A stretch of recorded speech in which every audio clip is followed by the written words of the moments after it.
listening to the Northern Hunter Podcast, home of all things hunting, fishing, and outdoors in Alaska.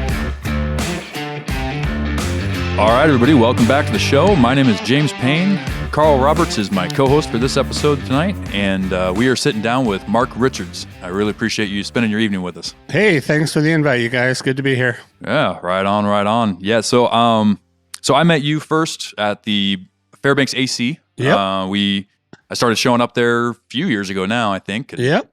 We got to chatting, and I know you are also the chairman of the RHAK Foundation. Is that correct? Yeah, I'm the executive director of Resident Hunters of Alaska. Okay, perfect. Yep, I'm excited to talk to you about pretty much all of that, how the AC works, how people can get involved, and RHAK and what you guys stand for. It's we always try to get as many people involved as possible. One thing we tend to harp on this show, maybe even a little bit too much, but I don't think there is such a thing, is not complaining to your friends in the basement around the wood stove, not just, talking to your buddy across the truck bed, but actually getting involved. There's a lot of avenues that people can do that in this state and a lot of states, no matter where you live. Yep. If you're complaining and you're not involved, then you shouldn't be complaining. Yep, exactly. Exactly. It's kind of like not voting and then complaining about who got voted in. So. That's right. But so yeah, I think this is going to be a great conversation. I'm excited. I do have one quick announcement before we get too far into this episode. I actually forgot to give this announcement last week, but so anybody who's listened to the show knows that this last spring, my wife and I went to South Africa, and we did a hunting safari with some good friends from here in the Fairbanks area. We went with Sean Porter. He kind of set up the whole thing, and we went with a group called Winterberg Safaris. That was the outfitter over there that we went through. And Defin Delange, he's the guy that owns Winterberg Safaris. He is doing his U.S. tour this winter, and one of his stops is going to be here in Fairbanks. So we are going to be having him on the show. It's going to be a great time, talk about Africa hunting and kind of everything that gets involved over there, how you can set up a hunt. I might be able to wrangle Sean into that episode. I don't know 100%, but we're also going to be doing a meet and greet here in the Fairbanks area. So for anybody who is in Fairbanks listening or can be in Fairbanks, this will be like the last, I don't have exact dates right now for his trip because he's still working out the details as far as where he'll be and when, but it's going to be like the last half of November. So somewhere around like Thanksgiving time, we'll make sure the meet and greet isn't during the holiday, but it'll be around that time period. So we'll go meet up somewhere. We can, share some drinks and talk hunting and talk about the two big A's.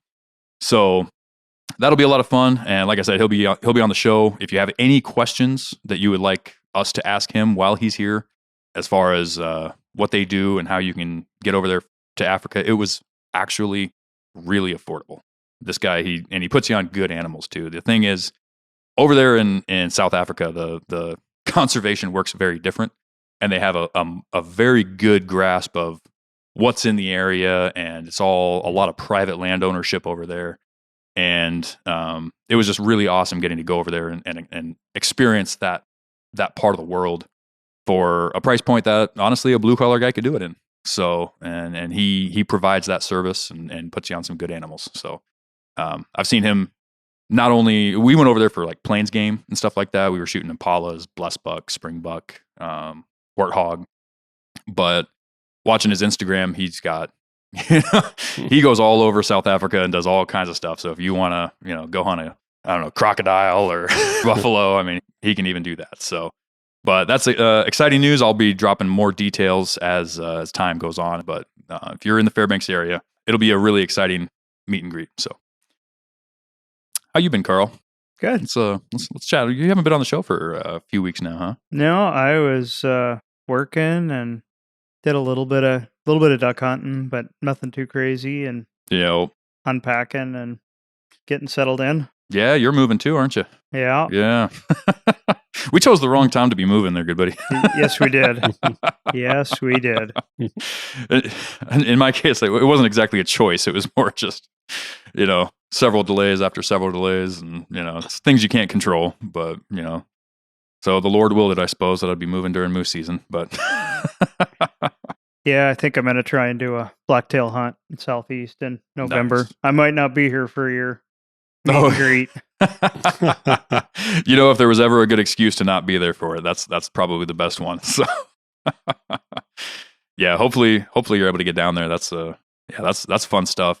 I really want to go. I either want to go back down there, or I want to go like over to like Kodiak Island was the other place I was looking at. But I haven't gotten to spend nearly the amount of time that I feel I should have dedicated to the southern part of the state. I feel like I tend to stay interior more often than anything. So I travel a lot for work, but I feel like I need to travel more for play. Yeah, it's hard. I mean, we're up here in the interior. We got everything we need. So we do. It's hard to justify it sometimes. Yeah. Yeah. And travel around Alaska is not cheap. No, it's not. Yeah. Yeah. Sometimes with miles, you can get in, fairly cheap, but even inside the state, they still charge you tons of miles just to get different places. They do. It's cheaper to leave than it is to stay. Yeah, it really is. That's a real truth. So Mark, let's get just jump right into your backstory. Like I said, we've talked a little bit, but I haven't got to talk to you too in depth on a lot of that backstory stuff. So, sure. How long have you been in Alaska for? So we came into the country, my wife and I, in 1980. Okay. We arrived by canoe. We floated down from Whitehorse. Really? And made it to Eagle. Yeah, we were high school sweethearts. We came from California. I know. Don't get down on me. It's a thing, We're from California, a good place to be from. And always had a dream to live in the woods. And I found a woman, my high school sweetheart, that wanted to join me. And right after high school, we moved in together, and we both worked a couple jobs and built up a grub stake to come to Alaska. Never been in a canoe before. Mm-hmm. Never hunted before. Shipped a bunch of stuff to Whitehorse. Bought a 19-foot freight canoe there in Whitehorse. Left Whitehorse with $26 in our pocket. It was early. Lake LaBerge was still frozen, so everybody thought we were crazy. So I swear we had the whole town of Whitehorse watching us as we left in our overloaded canoe. We only had one paddle because that was all we could afford at the end there. And we got in the canoe, and it started going around in circles, and everybody was laughing at us and said, "You're going to die. You're going to die. You're not going to make it." But anyway, it was an experience. We did almost die, but we made it. Spent all summer long floating to Alaska. Just learned a whole hell of a lot. Met a lot of great people, a lot of floaters, on the Yukon, made a lot of friends. Oh, yeah. Ended up in Eagle late July, and we're camped at the mouth of Mission Creek there. And we had told people back then in 1980 they had a mail plane once a week that got to Eagle. So we had asked our parents to ship us some luxuries like cheese and things we hadn't had for a while. So we're there in the mail line waiting for the mail plane. Ended up talking to people, of course, telling them our story. And they said, "Oh, your guys are from California. You're going to move out in the bush. You're going to die. You don't know what you're doing." So one night we're sitting there at the Mission Creek campground, and one of the guys from John McPhee's book, Coming to the Country, walked down. Charlie Edwards is his name. And he came, "I hear you're thinking about moving to the bush." "Well, I'm just here to tell you a few stories. I've lived out in the bush for a while. You don't have what it takes, right now in beginning of August. But I'll tell you what, if you go to Fairbanks, learn what 40 below is like, you want to come back next year, there's a place on the Kandik River that you might be able to go to." So that's what we did. Came back in 1981 in the spring with our 19-foot Grumman and floated down the river with a bunch of supplies. Spent all summer lining up the Kandik River 50 miles to this spot. Built a cabin with a bow saw and axe, and we were there for 33 years. Raised a family out there in the bush, living a subsistence lifestyle. So, no kidding. Yeah, what a story. We achieved our dream. So, but it was hard work, but yeah, wouldn't change anything. Man, what's that? I mean, what's that even feel like? I mean, because I've been out in the woods for a long time before. Weeks. Not what you would call a short time from this story, but when you're just, building that cabin and everything, that's just got to be the most free feeling in the world. It was. I remember, lining. We didn't know what we were doing. Lining a canoe is hard. You can go about a mile an hour, and you bring about 400 pounds.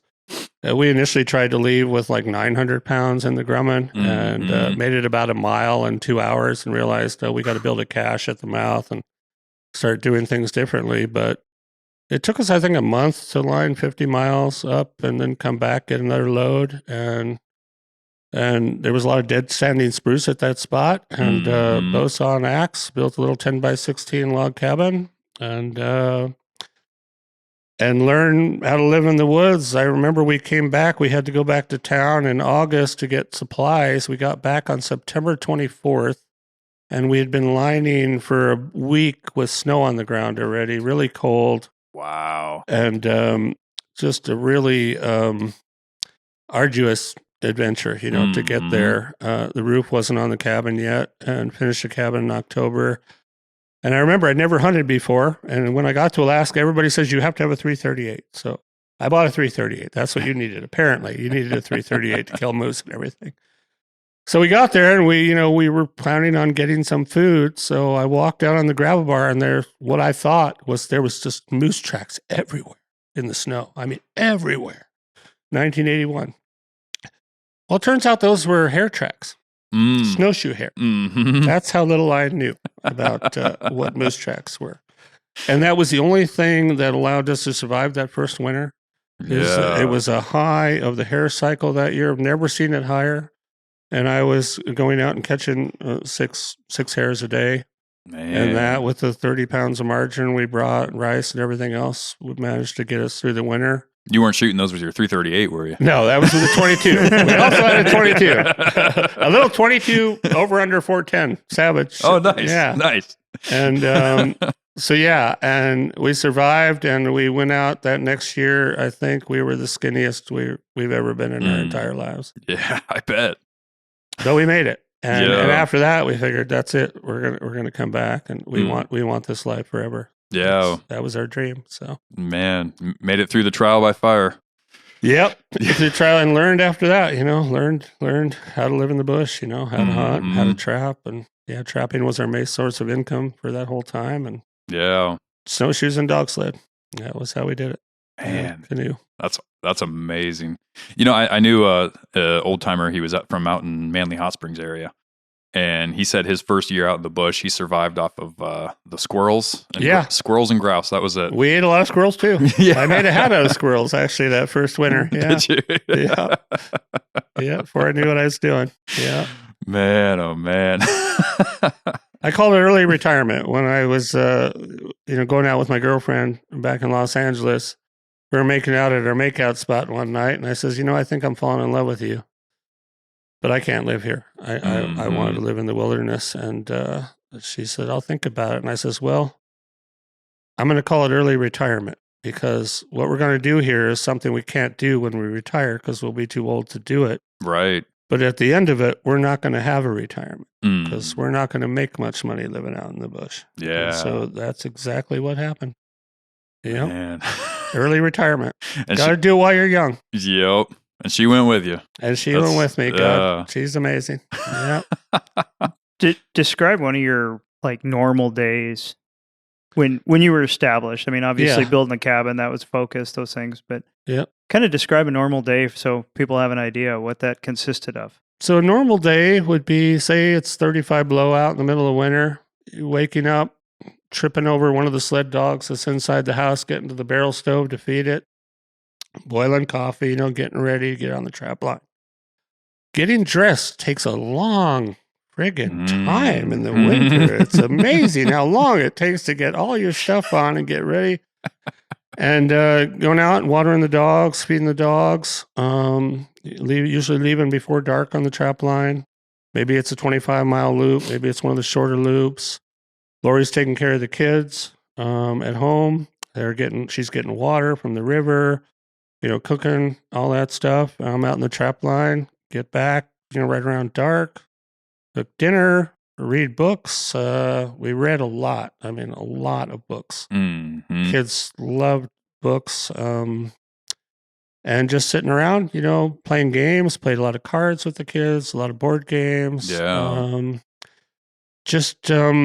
We really wanted to, after we started having kids, we really felt that a lot of the other families that lived out in the bush back then, they all left. Right when the kids started getting, 5, 6, 7 years old, they didn't feel you could raise kids in the bush or teach them effectively, or they didn't have a social life. Sure. Well, we felt like this is something that is not done anymore. Like, we want to raise our kids out here and work and play together as a family, like a Swiss Family Robinson type of thing, and we did it. And some of the kids, our oldest daughter especially, felt at the time like, you raised me out in the bush, I didn't have a social life. But now they're all married, they all have kids of their own, and they're all just really appreciative that they got to live a life that nobody lives nowadays. Yeah. And they're just really thankful that they had that opportunity to live that lifestyle. I could definitely see that being one of those things that gets appreciated later in life. Maybe not like during the teenage years per se. Exactly, James. Yeah, exactly. But you're getting water, you're cutting wood, you're splitting wood, all the little chores you do, coming home, skinning marten, skinning wolverine. Yeah. My wife always hated it when I bring home a wolf. She hated that I had to hang a wolf, a smelly wolf, in the cabin. But it's just what you got to do. Right. Yeah. Yeah. I mean, that's probably one of the stinkiest creatures that there is. Yeah. Yeah. I'd say so. Definitely. Man. Hanging a wolf inside. Yeah. Definitely. Yeah. And you said it was a 10 by 16? Yeah. Our first cabin was a 10 by 16 cabin built with big dry standing spruce. It's funny because the bush rats that came that first one we were there, and it was a dirt floor the first year. I built a wood floor the second year. They all said this is the warmest cabin, sleeping on the floor they'd ever stayed in. Just with a little teeny cast iron stove, and it was just those big logs and moss insulation, and sure. So, man, oh man, back in the day, before inReaches, before anything. Before anything. If you didn't show back up, that was just it. That was it. Scares me now to even think that we did that, actually, now that I'm older. Yes. That we were in the middle of nowhere like that. Yeah. But that's the history of Alaska, though. I mean. Yeah. Yeah. And we were 60 Raven miles from the nearest village, 130 river miles. So we were quite a ways out there. Yeah. That's more remote than most people ever get. Yeah. It really is. Man. Yeah.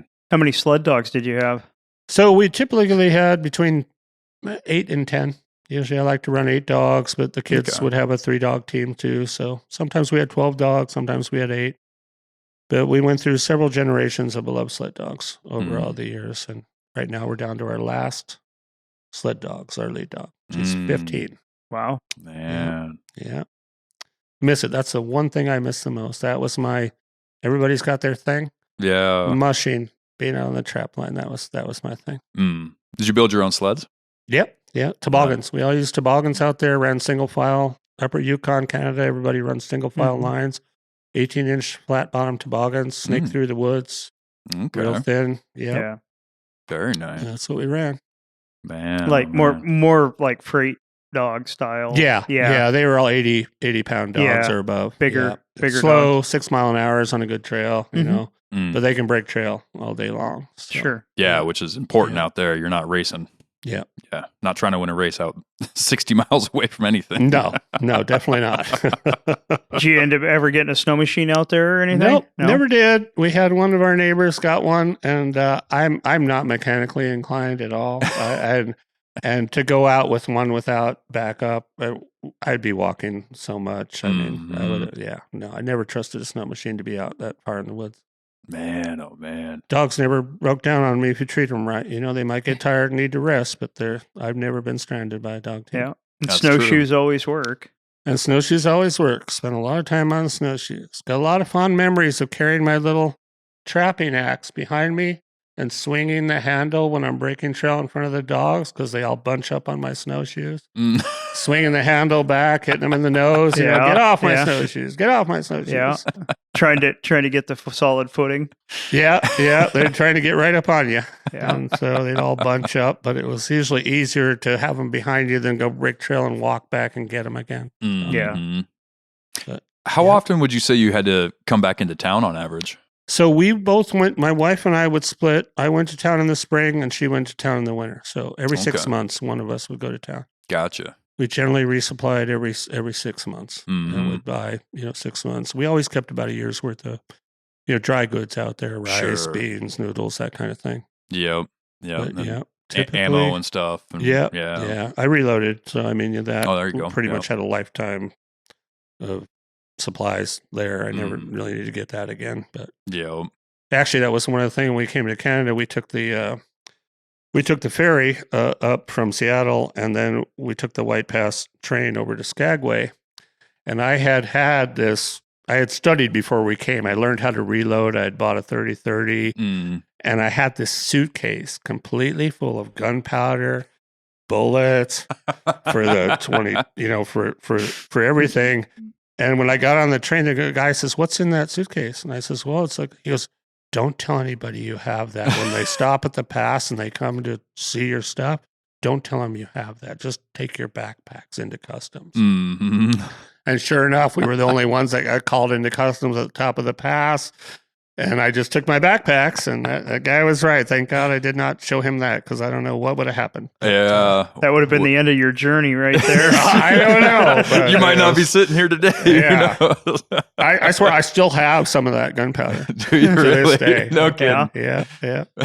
4350. Yeah, I still got some 4350. Oh, yep. That's the good stuff right there. Yeah, slow burning. Yeah. It's hard to find these days. It is, yeah. Man, I was in, where was I? I was down south of town, and finally I saw like a pound. They had like just 3 1-pound jugs of that stuff. Yeah. It's up to almost $70 a pound right now. It's expensive, yeah. And ever since COVID, man, it's just reloading's never been the same. No, it hasn't. And I still haven't seen Magnum primers anywhere. Right. Like they're there today and gone tomorrow kind of thing. Yep. So like a unicorn. Yeah. And I always seem to show up like 3 days late. Like I'll walk in, they're like, "Oh, you just missed them." They were like really like. You start calling all the gun shops around town when I plan my work trips. Everybody buying up 22 shells back during the pandemic. Yeah. Oh man, yeah. Gosh, it's hard to find a bunch of 22 shells. Yeah. Well, it was the same. What was that? Like 2008, I think it was, or no, it was later than that. Like 2010, there was a big 22 shortage. Yeah. Everybody was freaking out about something. No, it was 2008. Yeah, they were limited you on how many you could buy. Yeah. Because I remember I bought a 1022 off of a guy, and I was astounded because it came with like 4 bricks of ammo. Oh. And that was like gold back then. You couldn't find it anywhere. The ammo was worth more than the gun. Yeah, literally. Man, oh man. Well, that's awesome. I didn't know that about your backstory. That's incredible. What a story, man. And that's how I got involved in wildlife management, was just seeing all the changes out there over 35 years. Yeah. And just the influx of more transporters and more float hunters. And, that's how I started to get involved. Came back to Fairbanks, started to go to some AC meetings. It's a funny story. My area biologist was Bob Stevenson, Buffalo Bob. He's passed away now, but he's the one that got the wood bison project, started up in the day. So he was our area biologist, but I didn't find that out until maybe 20 years out there. Yeah. So I went into the Fish and Game office and says, "I need to talk to whoever's 25B," and they give me Bob, and I go, "I don't know how to say this, but I've never filled out a harvest ticket because they're not available when I'm in town, but I have all the records of the moose I've shot if you're interested." Right. He was like, "Oh my God." Yes. And that was still back before they gave harvest tickets out, before whatever, is it July 1st or something? Yeah. But we were never in town to get them. So he used to mail them to me. Yeah. And made it so we were legal and everything. Oh, perfect. Yeah. Bob was a Yeah. really awesome individual for He that. he really was. Was he in Fort Yukon when you were? No, he wasn't. I met him in Fairbanks, but he had traveled, to Eagle and Fort Yukon everywhere. But, and then I was talking to Bob, and he says, "Well, if you want to get," I had questions, and he says, "Well, here." He introduced me to Harry Reynolds, bear biologist. I got talking with Harry, and Harry mentored me and said, "Well, if you want to learn about this, you need to learn to talk like a biologist. And you need to read up on it." And then he goes, "Here, I'm going to take you to the biometrician." And I'm going, "What's a biometrician?" And he tells me, like, oh, well, they're the ones that do all the mathematical and the survey, the GSB, the gasway stuff now, and determine, all this stuff. And so I talked to the biometrician, Rod Borchi, and some others. And I got to say, Fish and Game staff were just excellent at mentoring me and teaching me, how things work. And I started going to AC meetings when I could. Yeah. Flying into town, and that's how I sort of got involved. Nice. Yeah. What brought you back to Fairbanks from your dreamscape out there? It was the kids left. We were loving it out there by ourselves, but everything was a lot harder without teenagers hauling your water and helping you pack your moose. Free labor. And all that stuff, But, it was great. We loved, we loved being out there by ourselves too, after never having really done it. But the kids all got married, had kids of their own, and it was just, there's hardly any bush pilots anymore in the nearby villages. Wrights was charging $1,500 to fly out there. Wow. And it just got, it got too expensive to come back and forth. Yeah. And so we decided, it's time. We're going to move in town, be closer to the kids so we can visit and stuff like that. So we moved into town in around 2015, 2016. Okay. Yeah. What'd you guys do for money when you lived out there? So trapping was our main source of income, but I actually brought you an Alaska Magazine article I wrote. You can have that. And, awesome. Thank you. So I wrote for Alaska Magazine, Mushing Magazine. We tanned our own fur. I made hats, mucklucks, gloves. Okay. And then we got into making traditional Athabascan birch bark baskets. And so we would do that every spring, come in and sell at all the gift shops. Got pretty well known for that. Gotcha. But still, it was, I don't think we ever made more than $15,000 a year. Sure. Out there. Yeah.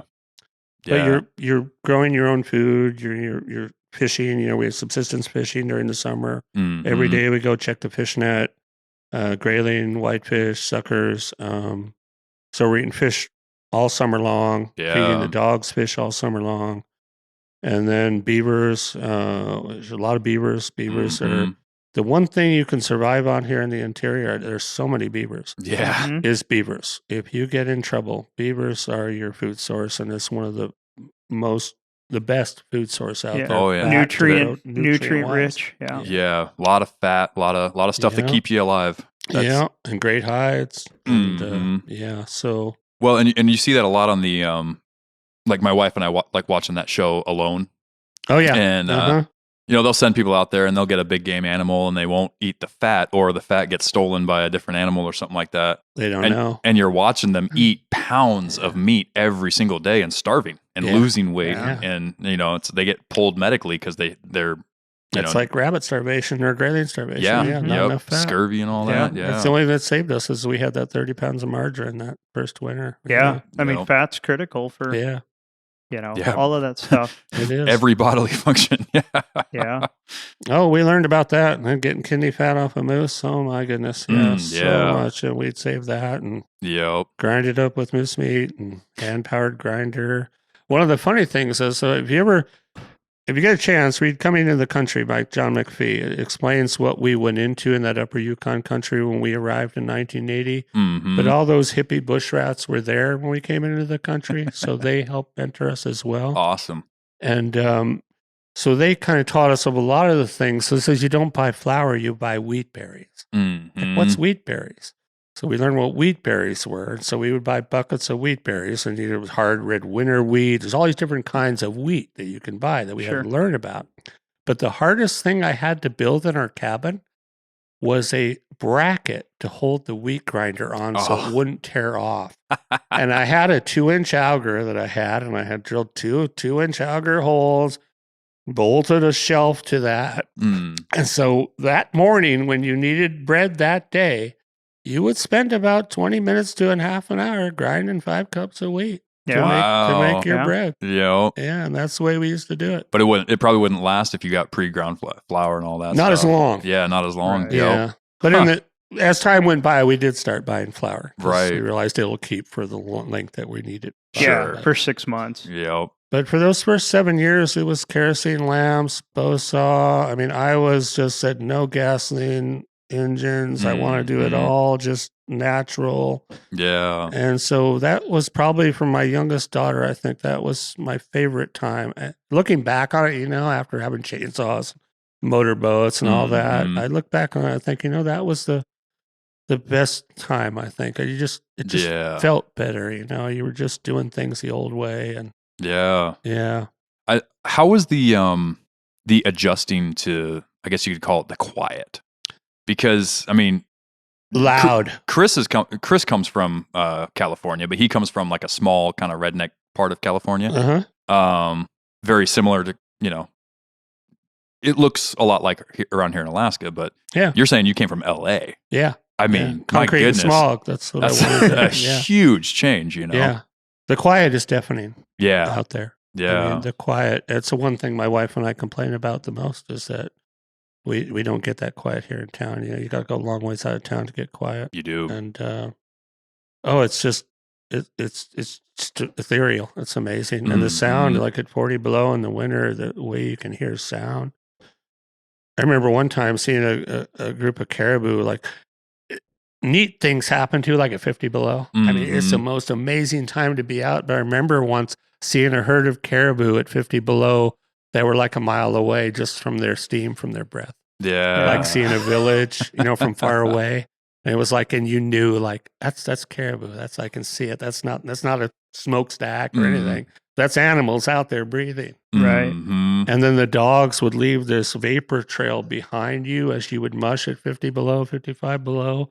That would linger on the trail, for like 30 yards behind you. It would coat your legs behind the stanchions of the sled. Man. And just learning about all those things. I remember the first winter, we had never seen ice before. I mean, I was a skier. My wife and I were skiers. We would go skiing, but we'd never seen a frozen river. Yeah. And that first winter after the river froze, I mean, I was so paranoid to step on it and hear it crack and just learning how rivers work, how thick the ice needs to be, what overflow is. I froze my foot the first winter in overflow. Yeah. And just so all these things we had to learn, and we were just lucky that we were able to learn them without seriously hurting ourselves. Sure. Yeah. Or dying. Yep. What kind of footwear did you have? So I had Sorels. The first winter, I had friggin' Sorels. I'm out at 20 below with Sorels. Like, these are not what they say. These do not work at these temperatures. And that's when I froze my foot. I'd gone through overflow with Sorels on my right foot, and I thought I could make it to the next cabin before I started a fire. Well, by the time I got here, my foot we pounded on it with a stick. It was like hitting on a block of wood. Really? Yeah.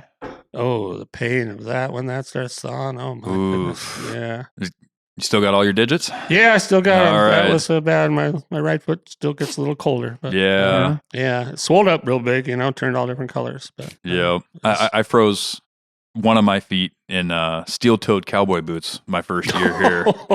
That's even worse than Sorels. I was helping a buddy get his truck off the side of the highway. It was about -40 out. Oh, man. And they were insulated Ariats, but Yeah. they're not Alaskan insulated. They're, for cold days in Wyoming or something. So 2009, first year here. And I was like, oh, man, my toes have stopped hurting. Oh, my boots must be working, heating. Yeah. And then I think it was like 30 or 40 minutes later, something like that. I tried to wiggle my toes and just nothing. Yeah. And that's when I knew I was in trouble. Oh, but that hurt when it thawed Oh out. man, that I didn't want to take my socks off for 2 days. I was afraid I was going to see black on my toes. Yeah. Yeah. As long as it hurts, it's still there. Yeah. That's how you learn. That's how we learned about mucklucks. Yeah. That's when we started making mucklucks. It's like, we just got to learn these things, I was going to ask, did you end up making a lot of your own clothing out there as far as like for winter gear and warmth and stuff? Hats, mucklucks, gloves. I made a vest, but never did make a parka. Could have, but just never did. Had other parkas that were good. Yeah. Hard overalls, that kind of thing. Yeah. Yeah. But everything else, mucklucks, gloves, hats for all the kids. Mhm. Yeah. Man. Yeah, I know my wife and I, we watched a movie one time. It was called, Arctic Daughter. And it's a similar story, actually. It's this couple that came up and they launched at the Yukon Bridge. And it's kind of a similar thing in a canoe, which is why I was kind of laughing when you first said that. I'm like, man, like this is actually a thing. I think they were a little sooner than you. I think they were in like the early 70s. Uh-huh. But kind of similar. They ended up down there. They built a cabin and whatnot, and they didn't stay as long. They I think they overwintered and then left for 6 months or something and came back then. But one interesting aspect I saw was that at the time when they were out there, they were talking about shooting like multiple moose and being able to take a little bit more than say we can today. Right. How was that when you guys were out there as far as all that subsistence stuff goes? So we always tried to stay legal. We knew what the seasons were, and we never really did have to do anything out of legality. But subsistence is about taking what you need when you need it. Yeah, so, I mean, if you really look at subsistence back in the old days, I mean, subsistence was caribou fences, pit traps, snaring. I probably say this now, but when we learned to hunt moose, we hunted with our dogs, which was not probably legal back then, but that's the way everybody did it. Sure. And that's the way we learned from the natives, from the Gwich'in people. And, so I think we did that for the first 10, 15 years that we hunted with dogs. Nice. I remember back in the day when I got the only permit, I think there was only 2 in the state, 2 individuals that had a permit for hunting black bear with dogs, and I was one of them. Oh, nice. But black bears, like the dog team, when we first got there, I mean, no humans had been there. So moose or black bear, the dogs would bark, the bear would run up the tree, bam, you caught a bear. And so for probably the first 15 years we lived there, I mean, it was basically walk out the door and you're hunting moose. Yeah. Sure. I shot quite a few moose from from just out the door. Well, and you get familiar with it, where moose are. And learning the area for sure. The area for sure. Yeah. So you talked about subsisting off of trapping, like financially anyway, like primarily marten or what? Marten was the big game animal there. I mean, the big fur animal there, but everything, wolves, wolverine, marten, mink. But marten were the main staple. Yeah, that's what I trap mostly. And went through a variety of prices. I remember $30 back in the 80s. And I remember, then it went up to, I remember getting $190 for a marten. I was going to say, when was that big? I know there was a big boom. That was like in the 90s. I'm trying to remember when. Maybe the mid 90s. But that was when we were selling the Western Canadian Fur Auction, when that was still going. We used to send our fur out. We didn't used to sell it locally. Gotcha. Sure. And then we started selling to Dean Wilson, and then when Dean passed away, Joe Matty and Bill Wovoda here in town really got those guys kept a lot of trappers going, buying fur and giving them fair prices. But it was always interesting, going to Joe's and how much, Joe? Well, I'll give you this.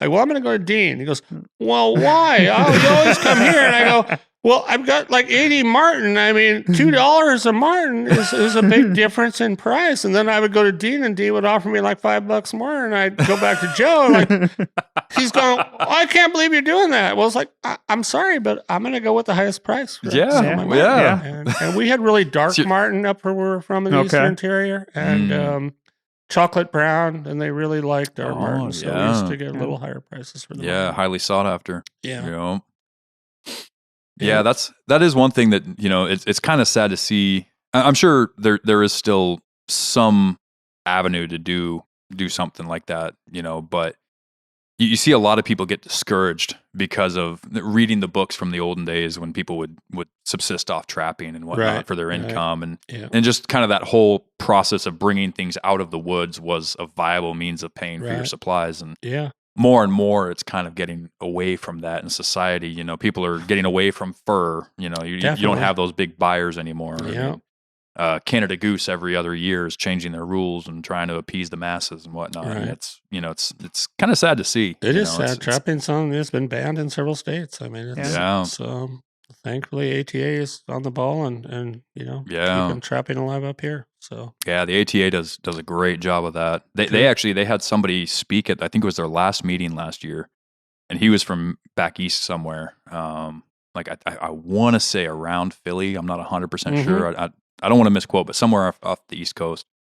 And man, the stories he told about trapper harassment and people. I mean, they'd get his phone number and start calling him, and he'd show up, and his traps would be tore out, and then all the rules with live catch only now, no body traps, no anything like that, and it's just actually how worse that is for the animal because they're cracking their teeth off and their claws trying to get out. It's like, no, just body trap them, man. Like it's the most humane thing you can do. Like, it's luckily we were out in the woods, so we didn't have a lot to worry about, So, but it's hard for trappers here in town to find a place to go trapping. That's the hardest thing is to find a place that's yours. That's you're not impinging on somebody else. Yeah, me and my buddy, we just resorted to cutting our own. Yeah, I mean, literally. I mean, that's what you have to do these days. Yeah. Every trail's been pretty much, taken up or piecemeal it.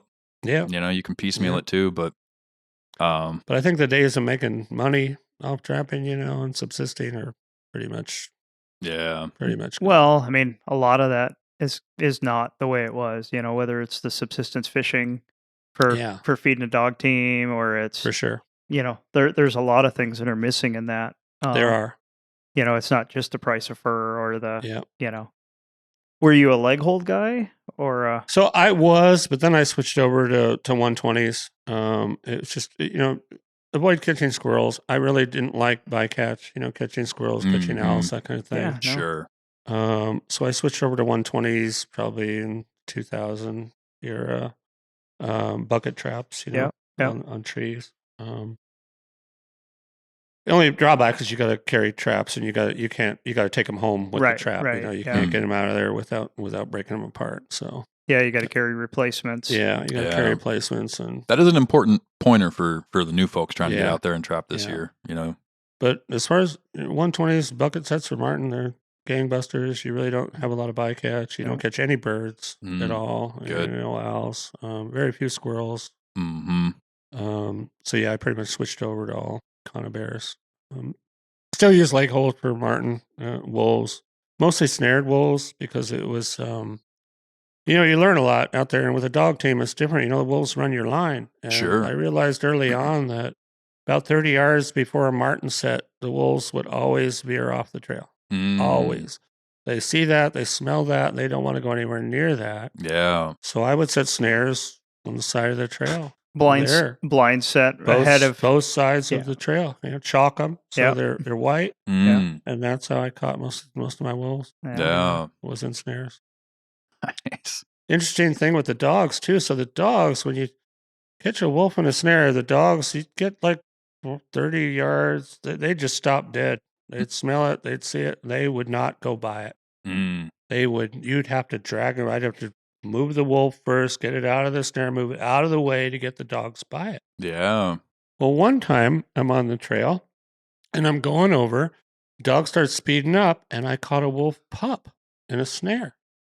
And all the dogs, I just let them go up to it, and all the dogs bunched up on the wolves. They're smelling and licking, and he's just really docile. And I love wolves. I mean, I trap wolves, but I love wolves. I'm a dog guy. I love wolves. Sure. And so I thought, he's a puppy. I'm going to try to let him go. Well, of course, that didn't work out. He tried to bite me, and I says, okay, sorry. That's it. I tried, but it was a really interesting experience to see how the dogs reacted to that wolf pup that was alive. Yeah. Man. Yeah.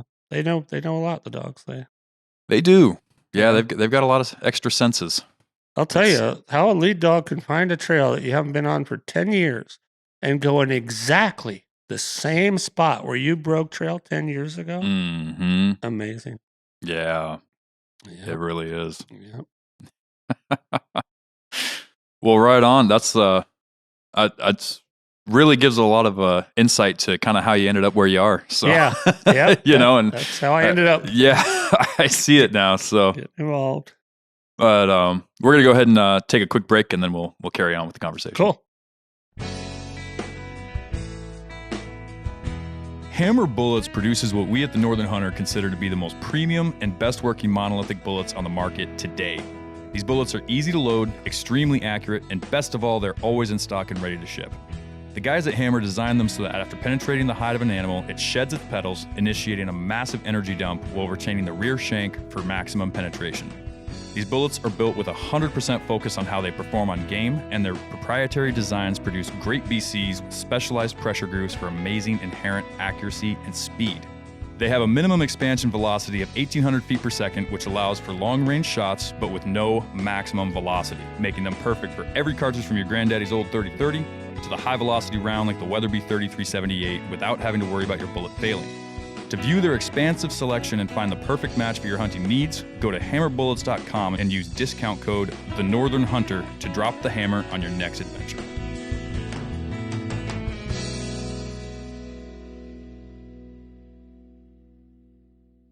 All right, so after living out there, you talked about coming back here. You said around 2015. Yep.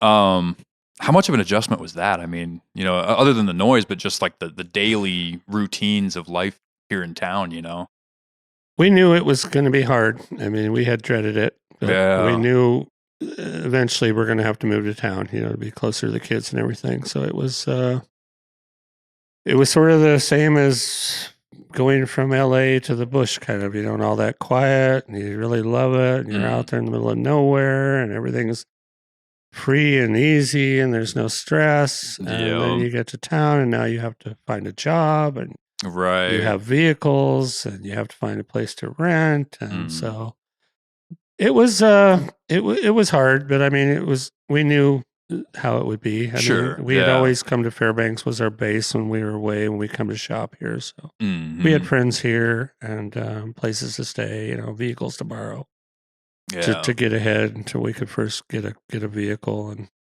and rent a place. Stayed in a dry cabin for I think the first 5-6 years. Buying a house and now we're Fairbanksans. Voting in the elections. All that stuff that we didn't get a chance to do living out in the bush. Right.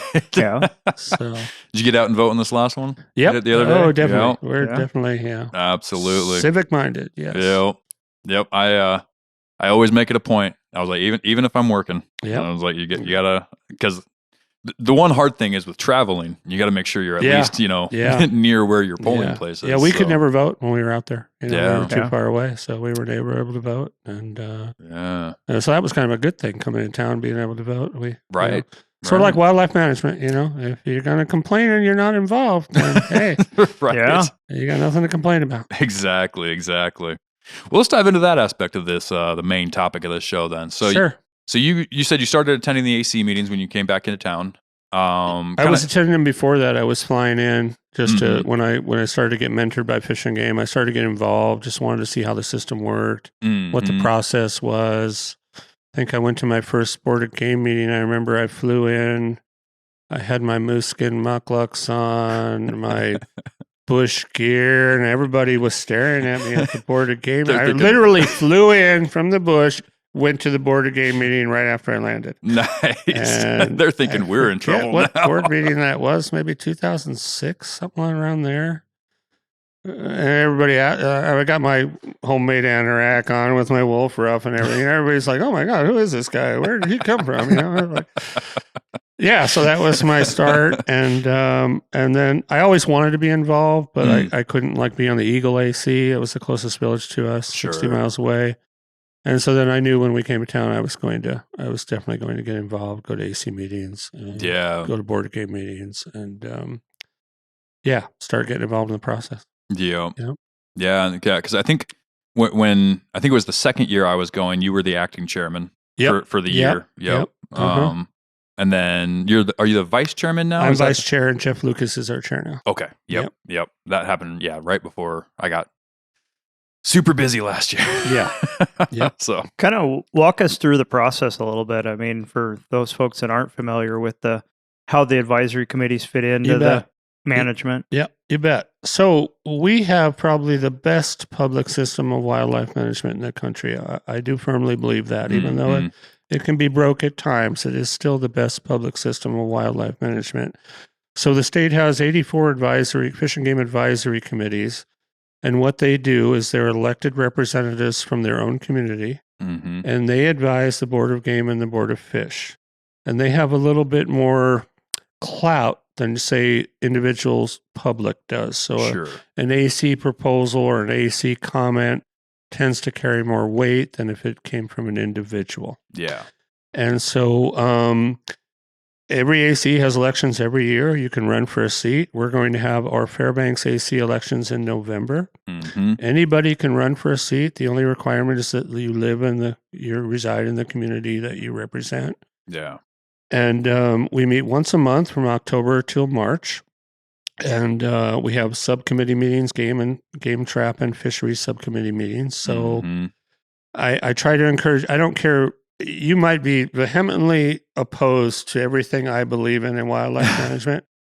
I will still encourage you to run for a seat on the AC and get involved because their opinion matters. Yeah. And if you really want to, if you're out there, you're complaining like I didn't get a draw permit, or why are these new registration permits? What's happening there? Why are sheep, on draw only? All these issues. If you really want to get involved and learn how the system works, go to an AC meeting. Come to our meetings. Yeah. Testify. You're allowed to testify. Every member of the public, you come up, we'll allow you to testify. Give us your opinion.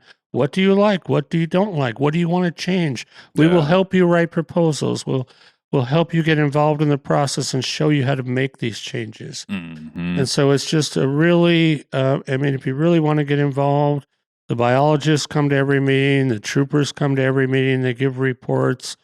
That's how you really learn the nuts and bolts of wildlife management and how the entire process works with the Board of Fish and the Board of Game.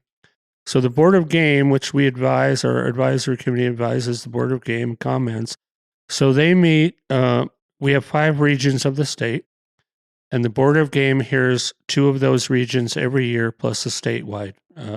So this year, we're going to go over Region 4, which is Central Southwest region, and the statewide meeting. So there will be a Region 4 meeting in January and a statewide meeting in March.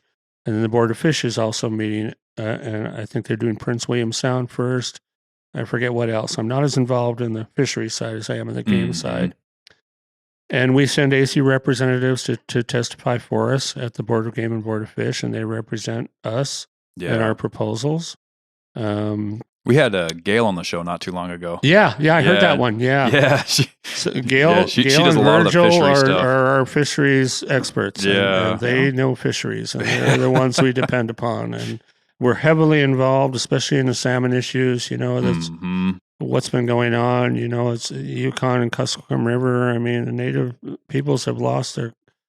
It's a cultural thing, to catch fish. I was writing about this back when I lived in the Upper Yukon 20 years ago, that the salmon were declining unless we did something. And a lot of us knew it back then, but we didn't really do anything. And it's like we always wait till it's too late to really make some changes. But our AC is heavily involved in salmon issues and fisheries issues. And so if that's your bailiwick, if you want to get involved, come to our AC meeting. Get all the fisheries biologists will be there, and ask questions. Everybody's welcome. And we meet this second Wednesday of every month in Fairbanks at 6:00.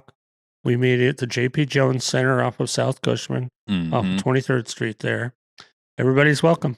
Yeah. And you can attend online as well. And you can attend on Zoom as well. Yep. You just got to go there, go to the Board of Game website, and it'll tell you where the meetings are. Yeah.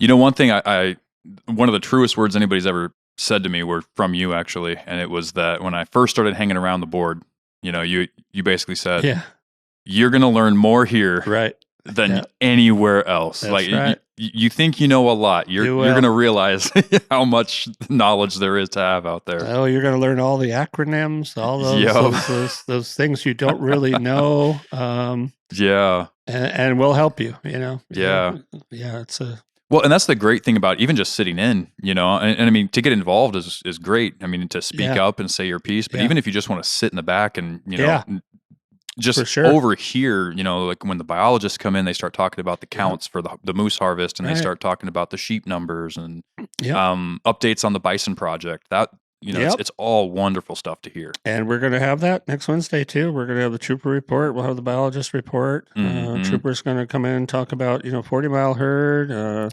fisheries violations.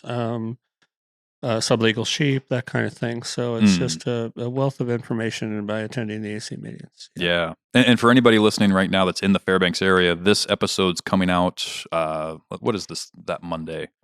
Hang on, James, I got you. It would be Monday the 7th, I believe. Monday the 7th.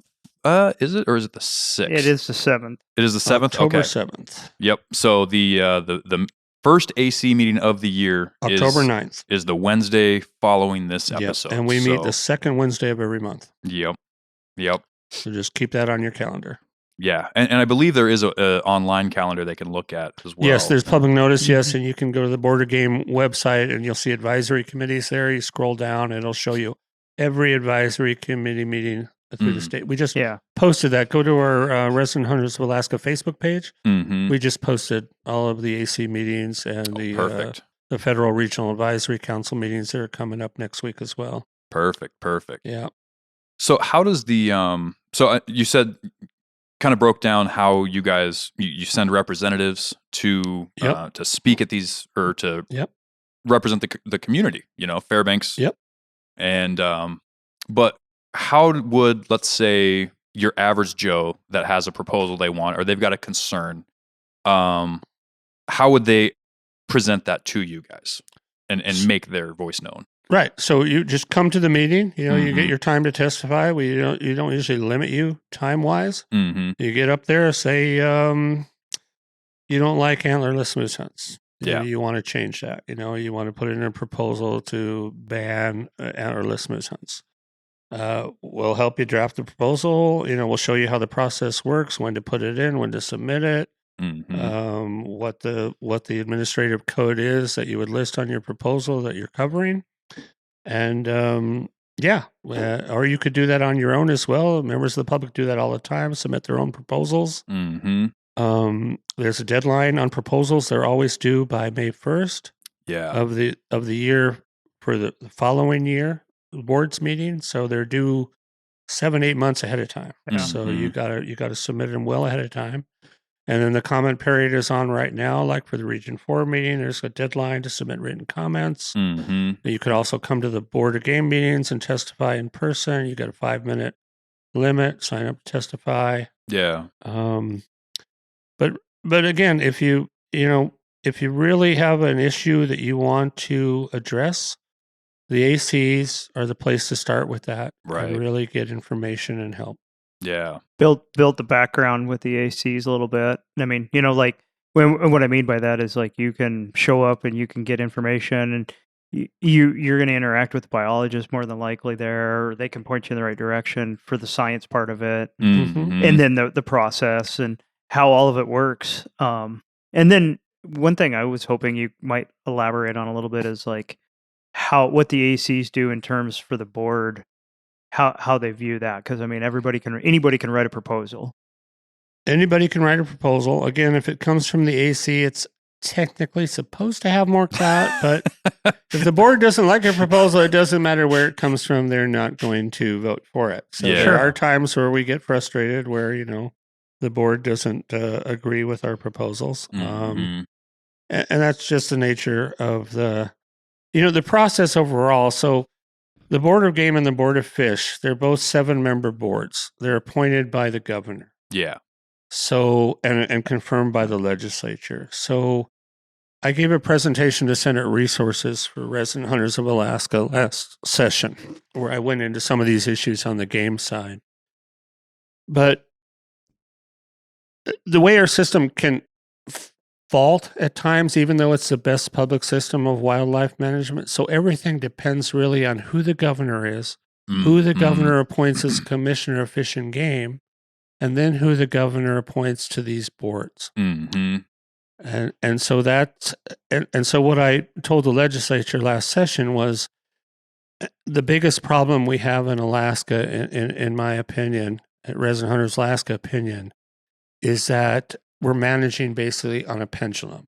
And the example I gave, so we had a Tony Knowles, no predator control ever. Mm-hmm. We had a Sarah Palin predator control always. Sure, yeah. And so this also affects Fish and Game, depending on who the commissioner is and who the governor is. It says, do my bidding. Mm-hmm. And so it's sort of a top-down process now from the governor and the commissioner on down. And so it's not the most effective form of managing wildlife, really, because it's not consistent. I mean, we need a consistent wildlife management policy. It exposes itself to individual bias and stuff like does. That. Yeah. And so that was the problem we had when Governor Dunleavy appointed 5 guides to the Board of Game. We had an issue with that. Guides have a lot of knowledge. It's great to have a guide on the Board of Game. But the example I gave, there's about 100,000 Alaskans that buy a hunting license every year. Only 1% of all those are guides. And so to have a 7-member board that's supposed to represent all Alaskans be made up of the commercial hunting industry is not really the way the system is supposed to work. It's supposed to have, the statute calls for a diversity of interest on the Board of Fish and the Board of Game. Right, yeah. And we're not always following that. And so that's something we're trying to change with the legislature.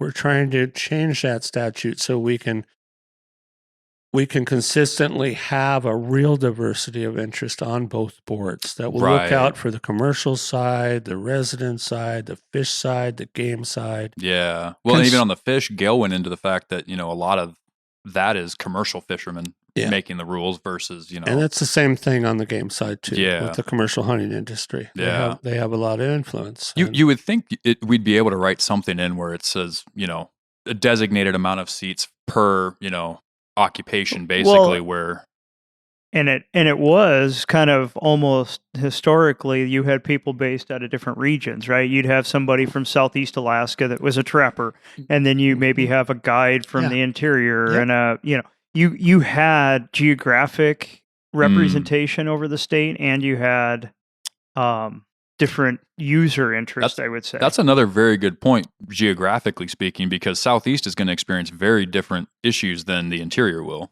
So the problem there is the statute doesn't call for geographic representation. But the legislature has an unwritten rule to try to get that, which is important. I firmly believe that, and we do have that right now on the Board of Game, and the Board of Fish somewhat, but and the problem with trying to change things, and I was asked about this last year, is, are you looking at designated seats? So, for example, in the Board of Fisheries, it's a lot different than the Board of Game. So the legislature has an unwritten rule that there will be so many commercial seats on the Board of Fish, and it's usually 2. Now, that's not in statute. That's not in the statute that governs how we appoint Board of Game members or Board of Fish members. But that's the way the legislature has been doing things. So when I addressed this last winter, are you talking about designated seats also are kind of a problem? Like some advisory committees have designated seats. Commercial, non-consumptive, and like what is non-consumptive seat? We've addressed this with RAC as well. It's like, what is a non-consumptive user? Does that mean you're not a hunter or you just don't eat game? No, I think when they're talking about that, they're talking about somebody that does tourism or right. Somebody that is kind of looking at it from an abundant standpoint, maybe, and the more abundant something is, the better it is, right? Oh, okay, I gotcha. And I guess I could see the value in that. I mean, we've been asked whether would we support a non-consumptive user on the board, and our answer is yes, we would. And the thing is, our Constitution, our wildlife, and our fish belong to all Alaskans equally. Right. They don't belong to just the hunters. This is true. Actually, wildlife viewing brings in a hell of a lot more money to the state than hunting does. And that will always be so. And Tony Knowles addressed that when he was governor, and it pissed a lot of people off, He wanted to put some non-hunters on the Board of Game. And there could be problems with that too. I mean, pragmatically though, again, our wildlife belongs to all of us. And so everybody should be represented on the board. Absolutely. That's my personal belief. And we wouldn't oppose, Resident Hunters Alaska wouldn't oppose having a non-hunter on the board. Yeah. Yeah. Well, I can definitely see the benefit of that because, I mean, obviously if you're, like you said, in tourism or something like that, and you want, let's say you do photo tours and you want to be able to put people on moose. Right. Well, you want more moose, and me as a primarily subsistence hunter, I want more moose too. we're on the same side of that battle. We are. So as long as you're not anti-hunting, I'm perfectly okay with it.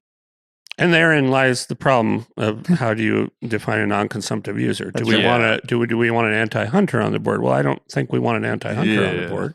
Right. Right. I mean, I think it's all right to have somebody that is looking at it in a non-consumptive way. But in terms of, you have to have an open mind to the fact that Alaska is and has been for as long as anybody can remember, someplace that consumption and subsistence was a way of life. And it still is. And it's, right. Absolutely. It's a big food security issue. Absolutely. Actually. Yeah. 100%. Yeah. Yep. And so, I mean, and kind of one of the things that it's interesting, right? Because the board game, I mean, even the ACs have cycles for like 2 or 3 year terms on the board, so the idea was to have people on the board that span administrations and kind of spread that out. Yep, that's a good point, Carl. And so there is some way to isolate it from the political aspect, but obviously, if you have a 2-term governor, something like that, you're going to have the majority of the people are going to be on there from one administration. Yeah, that's a good point, because the border game and the AC members all serve 3-year terms. So we all serve 3-year terms, and you're exactly right, Carl, that most governors don't do 2 terms, so there's a changeover there. Right. And there's been quite a few changes with our current governor too. We just had 2 new board of game appointees. We're really happy with them. We supported both of them. It wasn't that we didn't. I know the guides that were on the board. Love them dearly, like them, have a hell of a lot of respect, but it was just a principle of the thing, It's just too many guides on the board of game. It wasn't personal. No, it's never personal with me. I tell people that all the time. I don't ever make things personal, but some people do. Right. And I've gotten hate mail and threats and all that stuff. People, and I tell people that too at meetings. It's like, I love that you're all passionate. We should all be passionate about hunting and wildlife management, because that's great to be passionate. You don't need to make it personal. That's right. Yeah. And a lot of it, I feel, especially going to so many of these, like the AC meetings and whatnot, and you guys have your subcommittees and all that stuff. I mean, that's essentially that's what I see in that room when I'm sitting there. Is just a bunch of passionate people that are all trying to make the changes that they see necessary. Well, you're volunteering to weigh in on wildlife management. Yeah. Like I said, if your view is totally opposite of mine, more power to you. Come to the AC meeting and express your opinion, because that's what it's about. People need to express their opinions if they want change. Yeah. And I won't name any names, but I know people that have completely 180'd their positions on things. After being educated at the advisory committee level. Yeah. And 100%. What they thought they knew, and what turned out to be the science and the facts. I know on sheep. I mean, I've changed. I mean, learning more every time about sheep. What's going on. But I mean, some of these issues, and with Resident Hunters of Alaska, we the guides don't like us because we want to get more opportunities for residents. We want to limit some of the non-resident hunting. It's nothing against non-residents. We want to share our state with the rest of the world and with U.S. citizens. We do. Yeah. But we're the only Western state that doesn't really place any limits on non-resident hunting. Where there's unlimited non-resident sheep hunting. This is a fact. Brown bear is kind of a thing on Kodiak. And it isn't that we don't want non-resident hunting or want guiding. It's just we want fairness for Alaskans according to what our Constitution states. Kind of back to what you were saying, equal representation and equal opportunity kind of thing. Yeah. Well, and I think that is important. I mean, they were just limiting the deer numbers down in Kodiak because of over hunting. Pressure and conflicts is really what it is. It's the same thing what we see with sheep. Yep. And I think, I mean, from just a management standpoint, that is important. And as the resident population of Alaska increases as well, I mean, that's kind of the thing. I mean, hunting interest is at an all-time high for the last decade, I would say. Actually, James, we're going down. Are we really? Yeah. We are going no down. Kidding. For sure. And actually, I wrote an article for Hunt Alaska magazine a few years ago about, across the country, we're going down in the number of hunters, the trend line of hunters. our new youth, they're on their phones all the time. They're not as interested in going outdoors. Oh, the young ones I could see, yeah. So we have a serious problem with the number of hunters now steadily declining, not just in the lower 48, but in Alaska as well. And part of what you're seeing, or what we're all seeing, I think, is it seems like there's an increase in hunters, but really what I think is the technology has improved so much. Oh, okay. That with the toys you can get now, and with Onyx, and with the internet, and it's just not like it was when I came here in 1980. Yeah. I would have never gone on the internet and asked, like on a hunting forum, like, where's a good place to go hunt moose? Or where should I go to hunt sheep? But that's where we are now.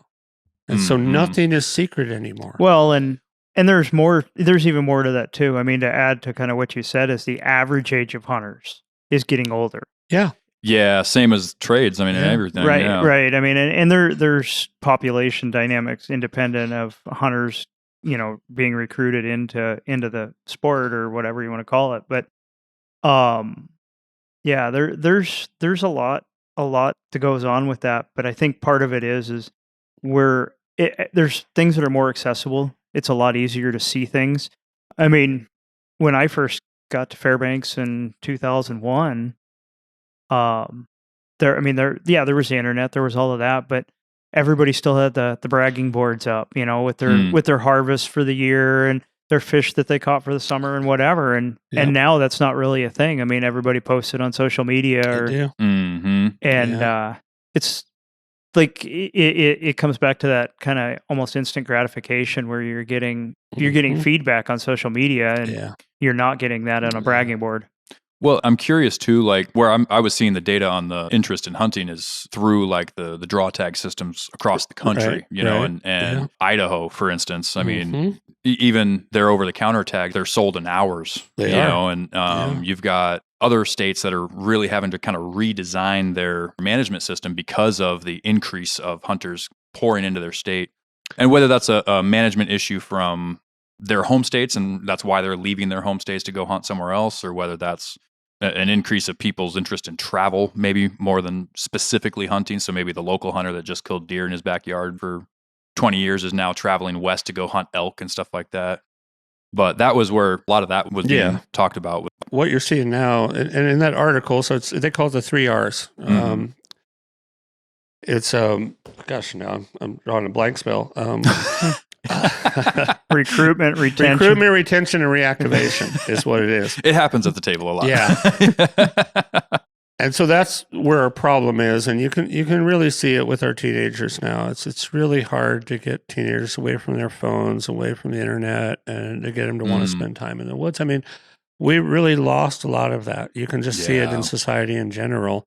And what's happening in the lower 48, you'll see like Montana, Wyoming, they're decreasing. There's a lot of angst that they're decreasing the non-resident tags and opportunity. They're sort of realizing, where we're trying to go with Alaska is sort of limit some of that. And they're realizing like, we just can't, I mean, everybody doesn't have all the game in their state. So right. It's very common, even in Alaska, we all go hunt somewhere else, whether it's, well, you want to hunt deer in Pennsylvania, maybe, or you want to go to Africa, or you want to hunt elk in Colorado, or boars Arizona. in Texas. Yeah. I mean, so a lot of us hunt elsewhere, not just in Alaska. But I think what we're finding now is we're seeing a lot of decrease in out of state opportunity, and that's just because there's fewer animals, or there's just too much pressure and too much conflicts, and we just need to make things. Every state, I think, is realizing now that we need to look out for the residents. We need to make sure there's game for the residents, that they have opportunity. We still want non-residents to come. Oh, of course, yeah. But we need to have some kind of limits. New Mexico went to. In 86-14, non-resident, resident, non-resident split 5-6 years ago. Yeah. Sort of what we're trying to do up here. And they went through this whole big legislative deal, and the guides complained. They went for a 90-10, and the guide says, no, we're not going to go for that. And so what they did is they allocated 10% to guided hunters, 6% to non-resident unguided hunters, and 84% to resident hunters. And that's kind of what we're trying to do up here, what Resident Hunters of Alaska is trying to do. We're trying to get some kind of fair allocation where residents are the priority. Sure. Yeah. Which is basically what our Constitution states. I mean, it does definitely point out that the animals belong to all of us, or the resources as a whole belong to all of us equally. So, and that's right there in Article 8 of our state constitution. It's for our common use. Yeah. Yeah. Yeah. And that's, many of us, myself included, we rely on hunting for our meat supplies. Exactly. I mean, both of those freezers you can see right there are full, and that's our supply. We're not going to Costco. It's a food security thing. And it's a cultural thing, not just for, the native peoples, but for all of us that are hunters, that have grown up this way and learned to hunt and feed our families and share with others. And, and that's kind of like, what I got to see when I lived out in the bush, more and more transporters and some bad transporters just flying in one after the other. I've heard a lot of stories. And then I would talk to them, the non-resident guys. And it was like, well, no, I don't, will you take the meat? I don't care about the meat. It's like, no, we're not going to take your meat, because if we start doing that, how are we going to feed ourselves? We're not going to. Right. And it just got to be, I saw a lot of waste. And just a lot of issues, and it just was really, when you depend on meat and you don't waste anything, and when you see it, after another, it tends to be like it grates on you. Yeah. One of the things I was going to mention, since we were just kind of there, is even though we have this phenomenal system for public input and management, it is pretty convoluted how things are managed in other aspects, like commercial services are not part of, like, whether it's a guide or a transporter, it's not through Fish and Game or through DNR even, really. There's some through DNR, but most of it's through occupational licensing. And then you've got so a little bit more convoluted system out there too to navigate. It's not just as simple as going to one group of 7 people and having them fix the problem. Something that always comes up, as people ask me, why do we allow non-resident guides in Alaska? Why do we allow so many non-resident guides? And one of the things people don't understand, so guides in Alaska are professionally licensed. Mm-hmm. So like a doctor, a lawyer, a realtor, a barbers are professionally licensed. So if you're professionally licensed, the Commerce Clause of the U.S. Constitution does not allow an individual state to preclude you from operating in that business in a different state. So we have to allow non-resident guides, and that's fine. But the problem arises, our system is so freaky. I'll tell you a story about a trooper told me a story. He was up north in the Brooks Range. He went to land on a guide at camp. He went and talked to the guy. He goes, "Where the hell are you from?" "I'm from New Zealand, mate." He goes, "You can't be a non-resident alien and be a guide?" "Yes, you can. Here's my license." And even the trooper didn't know that you could be a non-resident alien and be a guide. And so he was shocked at this. But the crazy thing about it is those non-resident guides, whether you're from the lower 48 or another country, you can guide non-resident sheep hunters all day long. Non-resident brown bear hunters all day long. But if you want to go and hunt a sheep or a brown bear on your own, you have to hire a guide. Really? Yeah. And that is the craziest part that we're trying to get changed in the legislature. How can that be that we allow a non-resident guide to guide non-resident hunters, but that non-resident guide can't hunt those same species without a guide? Yeah. Oh, that is weird. How does that make sense? Yeah. I mean, if he's fully capable, then... Yeah, I mean, goat, sheep, and brown So what bear. is the message we're sending? We're saying, okay, you can guide this guy from Africa on a Dall sheep hunt because you're totally qualified. You passed your licensing exam. You've passed all the taxidermy stuff. But by God, if you want to go hunt a sheep on your own, you're going to have to hire a guide because you're not qualified. So you are qualified, but you're not qualified. Yeah, and it's just the most ridiculous thing in how... our state runs things. And that's what I'm talking about being convoluted, is you have, and then we have the federal side of things too. We do. Mm-hmm. So I attend every federal subsistence board meeting for RHAK, Resident Hunters Alaska. I also attend every big game commercial services board meeting, and that's the guide board. They regulate guides and transporters. Gotcha. Okay. And so that board, is one of the problems we have with that board is they're not addressing the problems that guides are bringing before them. Okay. And part of it, you mentioned DNR. Mm-hmm. So we had a case come up. Okay, so I won't mention name, but there's a guide in 20A, long-time guide, several decades been there, okay? Now, any guide to operate commercially has to get an LES, a land use permit from Department of Natural Resources, okay? Mm-hmm. So you walk into DNR, I want a guide here, here's my license, I want to operate where this other guide is. Mm-hmm. They can't deny you that land use permit. So this guide goes, he gets a permit. Really? He's operating off the friggin' airstrip of the other guide. This guide complains to the guide board, how the hell can this allowed? We need to do something. And then they say, well, that's a DNR issue. That's not a guide board issue. That's a DNR issue. DNR needs to change their statutes to where they can have authority, a spatial. So there's been several proposals. We've been putting in some too.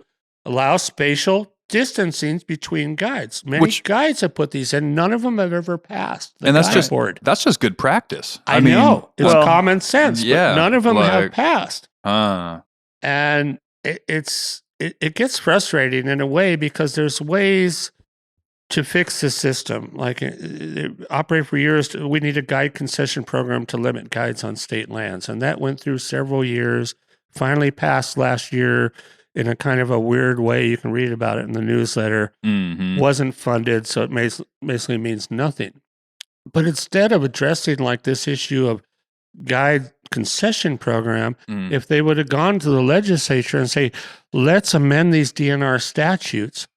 So let's give DNR the authority to deny a permit if that guide is within a certain spatial distance of another guide. It's just common sense. But nobody is pushing for that simple solution to fix these problems. Well, and it almost falls back to the same issue we were talking about in the green time before we started recording about spring bear.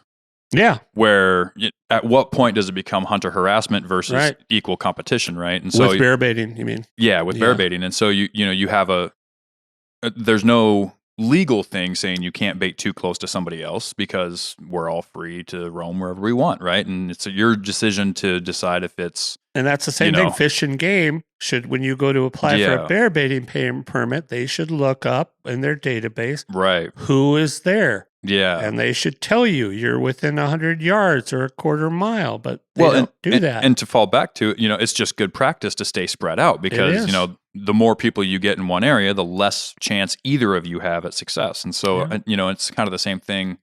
If you got a client that's paying however much money they're paying for a sheep hunt or something like that, and you've got multiple people working the same mountain or the same region, it's like, at what point are you actually diminishing your own profits, your own value, your own reputation? Because, that's that same concept with bears. It's too much, competition.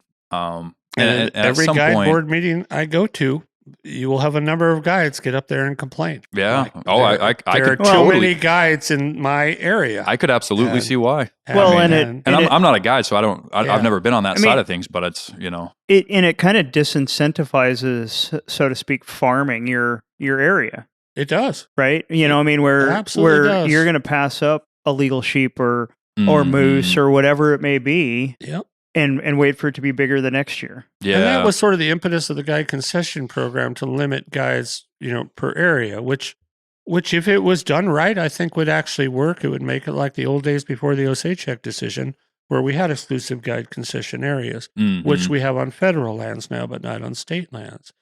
But for the state to allow unlimited guiding, especially for sheep and unlimited, I used to go on, I'd ask when I'd go to seminars in the lower 48, I would ask the lower 48 wildlife managers in states that had sheep.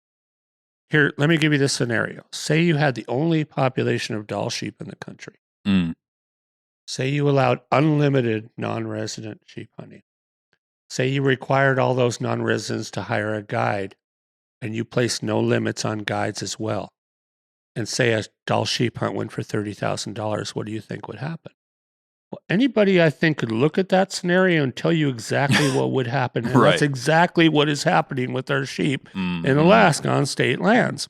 Yeah. And it's just, why would we do that? Why? It's crazy. And it hurts. It's not just that it hurts residents, but it hurts the guides. It hurts their clients. That's why so many clients are going to Northwest Territories or going on hunts in federal lands where they don't have unlimited guides with all the crowding and conflicts. And I mean, we've got guide on guide things that are happening that are crazy. Oh yeah. I mean, and that's where, a lot of this falls back to, it's not a aggression thing. It's, this could impact the success of the person coming up for the hunt of a lifetime. Yeah. Where you could save your entire life to come up for that, and due to, this issue, you might I've had several guys tell me see a lot of animals, but I mean, maybe all the legal ones are gone that year. Who knows? And I've had several guys tell me, I don't see how I continue trying to sell a $30,000 sheep hunt for a 7 or 8 year old, 32-inch ram. Yeah. And they feel bad. I mean, because there's so few, fewer local rams out there now, but so it's hurting everybody. And we're trying to work, with the guide industry and try to get some compromise, but it's been hard because it's a money issue and nobody wants to lose their. If you're going to make $30,000 on a Dall sheep hunt, you don't want to lose your clients. Right. Well, but it sounds like the inevitable end is, you're going to be reimbursing people, if you literally don't have the animals in your region anymore. Well, look what happened for years. Resident Hunters Alaska put in proposals to limit non-resident sheep hunters in 19C. We started out with let's put 50 permits out there. Voted down by the guide industry, opposed it. And then we went 30, next cycle we went 30 permits. And then the guide industry and the Board of Game opposed it.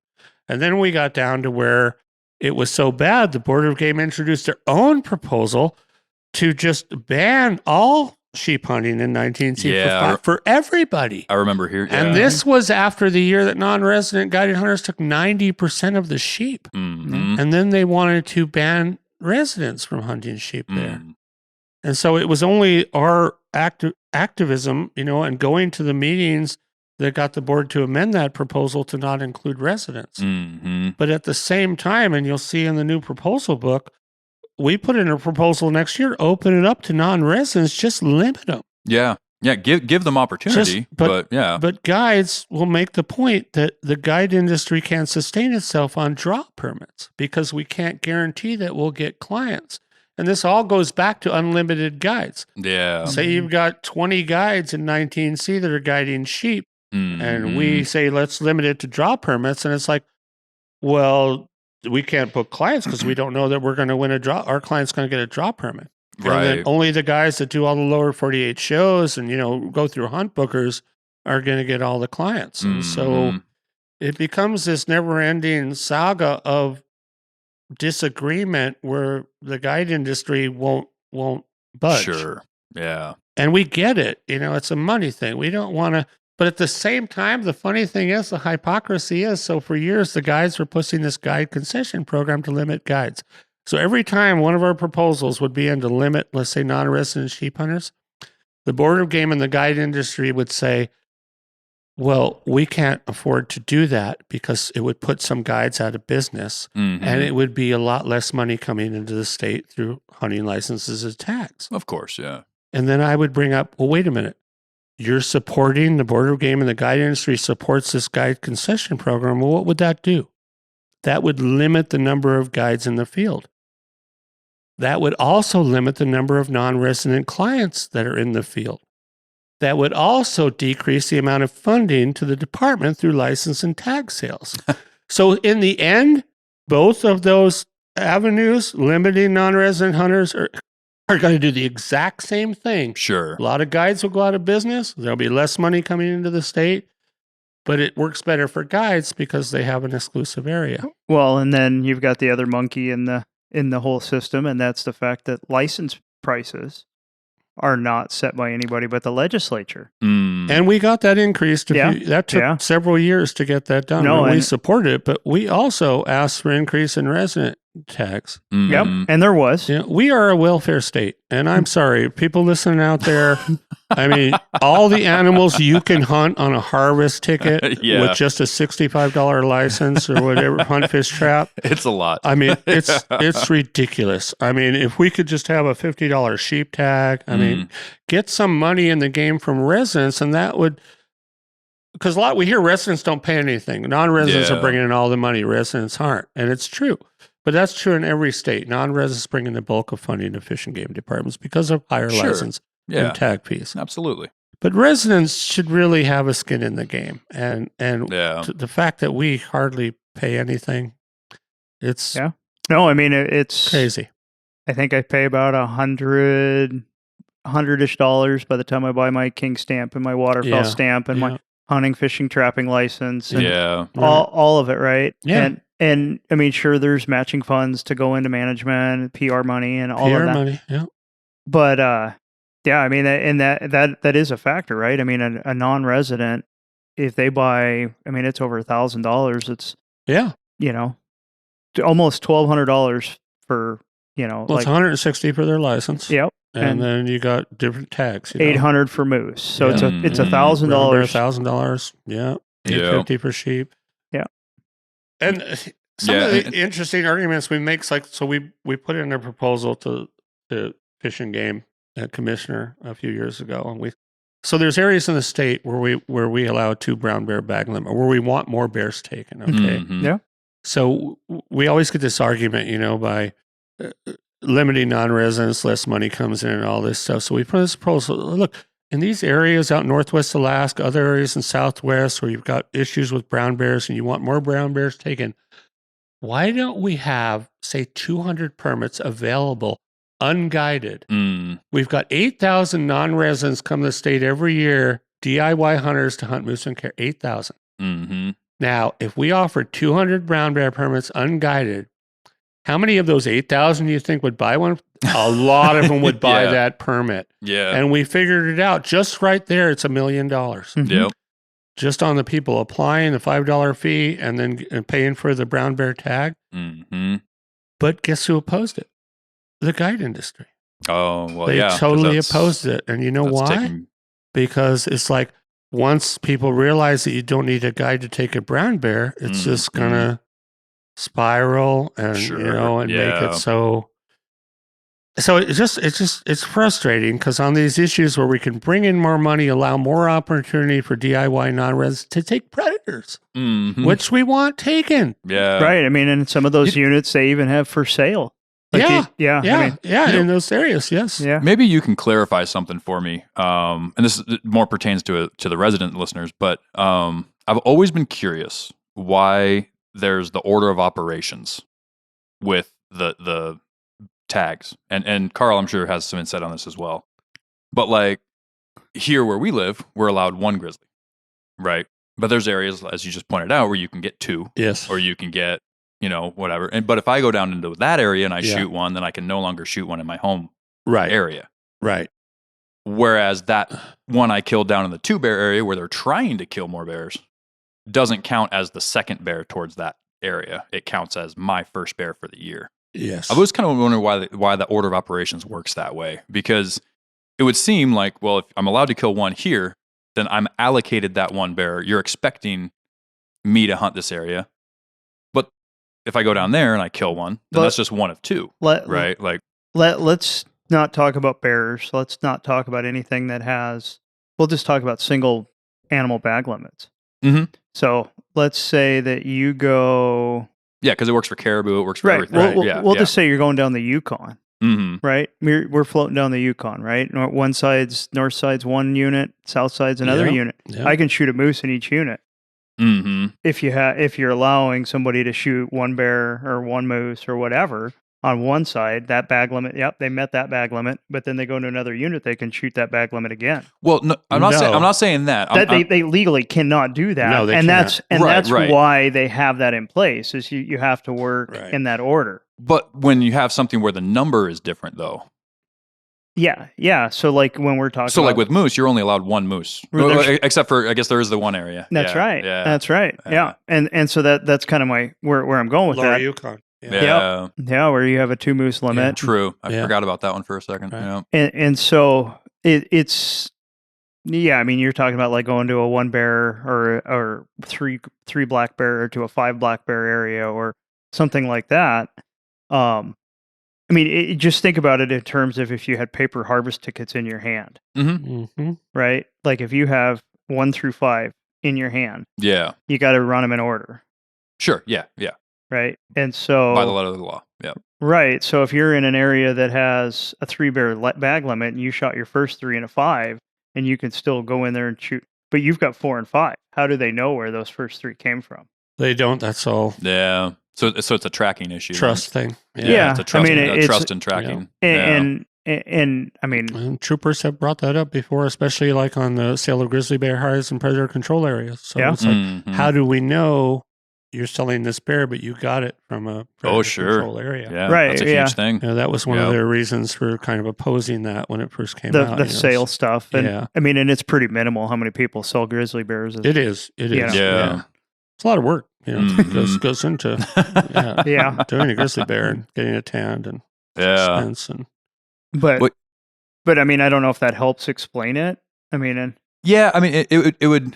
I guess where I'm getting at with that is like, if you were to say we have 5 black bear tags, per year that we're allowed to hunt. Right. As long as you're not taking more than 5 black bears and you're not taking more out of one area than what's designated for that, say a 3 bear area or 5 bear area or 1 bear area. Yeah. I would think there could be a system where you can go get 2 down in southeast and then 1 off the interior and then, to where you're not taking any more than the tags you were allocated. I'm not saying, I'm not advocating for people to do that. I'm just within legality, right? Yeah. You're allowed 5 bears per year. But the only difference is I'm allowed to kill my 3 in Fairbanks and then go down there and kill my 2. But I can't go kill my 2 down there and then come back and kill 3 here. Right. So I'm allowed to take that many bears per year. I just have to do it in a certain order versus so that's where I've always been confused by that. It's not that they're limiting what I can harvest. They're just limiting the order in which I can harvest. And the area and where you can do it. Yeah. I mean, and part of that is to focus effort. Mm-hmm. I mean, if you think about it, right, and just in just sheer volume of bears, if you have a 5 bear limit, it can either support it because it's low hunting pressure or a high population, or it's a high population and they want bear numbers reduced. Yeah. And so, I mean, and there are places that don't require harvest tickets. And there's places that don't require sealing, and there's all of these things, and so there's no way. Which is also putting a lot of trust in the hunters. Well, yeah, but I mean, it just if you think about it, though, right? I mean, like grizzly bears all have to be sealed. Yes, they do, and they're a CITES animal, and some black bears have to be sealed still too. Yep, right, like around town. Yeah. And those are more just for biological concern, right? Like, I mean, it's the same reason they went to the registration permit for moose is to get better reporting, more information, quicker, everything about it. Yeah. And so to better understand it, that's why you have sealing requirements for black bears. Mm-hmm. But, I mean, you could, there's a lot of it that is still on the honor system. Mm-hmm. But at some point, like they do have that concern about over harvest because you have a 3 bear limit here. 20B, whatever. You don't want to be focusing additional effort into that. Mm-hmm. You go shoot 2 bears, 3 bears over there, and then come back here and shoot 2 bears. The goal was to kill 5 bears over there. Mm-hmm. Right. Sure. Yeah. And so that's kind of the part of it. I don't know if that. I remember. So we never had, so north of the Yukon in the past, you didn't have to ever have a caribou harvest permit. Right. And it was that way until just maybe 10 years ago. And you mentioned bringing up the Western Arctic herd. So at the Kotzebue meeting, there's RHAK has been for years trying to get some limits on resident caribou harvest. And so, and we want to know how many people are the villagers taking, how many animals are the villagers taking. So the board instituted the RC 907 permit for the first time, maybe about 10 years ago. Yeah. But because there was never any permit requirements, the locals are reluctant to abide by the permit requirements. Mm-hmm. So right now there's about a 10%. 10% of the people are actually participating. Oh, wow. 100% of the non-residents and the non-locals are filling out the permit and returning the report. Sure. But only 10% of the locals are. And it came up at the Kotzebue meeting this last winter, the same thing. You know, it's an issue we've been bringing up, and Fish and Game has asked us. It's really controversial. Don't really make a big thing about it. It's a slow process. But when I go up there and I talk to the villagers, I try to impart on them that, you know, this could actually help you. Right now, for 20 years, you've been saying that 12,000 Western Arctic caribou herd have been taken. Yeah. It could be 20. It could be 6. It could be 30. Right. We have no friggin' idea how many caribou are actually harvested, and the herd has been steadily declining. Right. And we have allowed basically unlimited cow harvest. So for years, RHAK has advocated at least limit your cow harvest. That's the most important thing right now. As the herd is declining, we need to limit cow harvest. Yeah. And so they finally came on board, the Western Arctic Herd Working Group, the North Slope RHAK, put in proposals, 4 caribou a year, only one of which may be a cow. Yeah. So this came up at the meeting in Kotzebue last winter. Of course, there was a lot of angry people. Oh, yeah. A lot of angry villagers. And I will say, Arctic Village and North Slope, they brought in their people. They did a great job of bringing people to the meeting to testify. And that's a problem that us urban folks have. We don't bring in people to testify like they do. They're just really good because they're passionate, but they also know the way they can get things changed is by showing up. Yeah. Hardly anybody shows up at Board of Game meetings here in Fairbanks. But there they really showed up. Yeah. And so that proposal went through. I went to bed that night and went to my home. Came back the next morning and talked to the board. Oh, we had private meetings all night long. The proposal has changed. They don't agree to 5 caribou or 4 caribou. So now it's 15 caribou, only one of which may be a cow. And that was acceptable, and it passed. But then in private meetings, you know, talking to the villagers, talking to the native people, there was a lot of, if they think I'm not going to shoot cows, they got another thing coming. You know, if they think we're going to change centuries of what we've been doing, they have another thing coming. And I get that. And part of that is you can't take a bull, you know, when they're in rut. They're inedible. Right. You really can't. Yeah. So the native peoples understand that, as we do. Sure. And they've always shot cows. During October and November, you know, when they're in rut, they shoot cows. So we had an exception in the past for this time period. You could take cows. Well, now there isn't that exception. It's just 1 cow. Wow. Yeah. 15 caribou, but only one of which may be a cow. Well, naturally. And that doesn't feed a family of 6 for very long. People are not going to comply with that. No, but a family of 6 can shoot 6 cows. Well, it used to be, it was 5 per day in the past, 5 per day. Right. No limits. And so but the problem is they're still not going to comply with the permit requirements. And we're still not going to know how many caribou have been taken and whether we're really over harvesting or what the real problem is with the Western Arctic herd. And I mean, and you know this, the numbers and the science can't do its job if you don't have good data. Right. If you don't have the numbers. Good data. I mean, we can do all the survey and inventory work we want. We can do photosynthesis and we can count caribou. Yeah. And that's great. But unless we know how many are being harvested, how many of those are cows, how many of those are bulls, we really can't come up with an effective management plan and harvest strategy. Well, and you know, and one thing I think I'll fall back to something you said earlier, Carl, which is, you know, like with attending these AC meetings, with, you know, all of these resources that people have for education, a lot of people get upset about management practices, myself included. I get upset when people start limiting things. I don't like to see limited opportunity. I was not real stoked on this new moose registration permit thing. I'm not going to lie about that. I wasn't super stoked on it. I understand the need for it. I do. And it's come around on me, but you know, because just observing what's happening to the moose locally. Right. And so, but I understand because I educated myself on the troubles. One good example, kind of talking a different caribou herd, is the 40 mile. Yeah. The management backstory there. I mean, so many people for so long have been so upset with the way that that's been managed. And it took me sitting down actually with Al Barrett for good night. Yeah.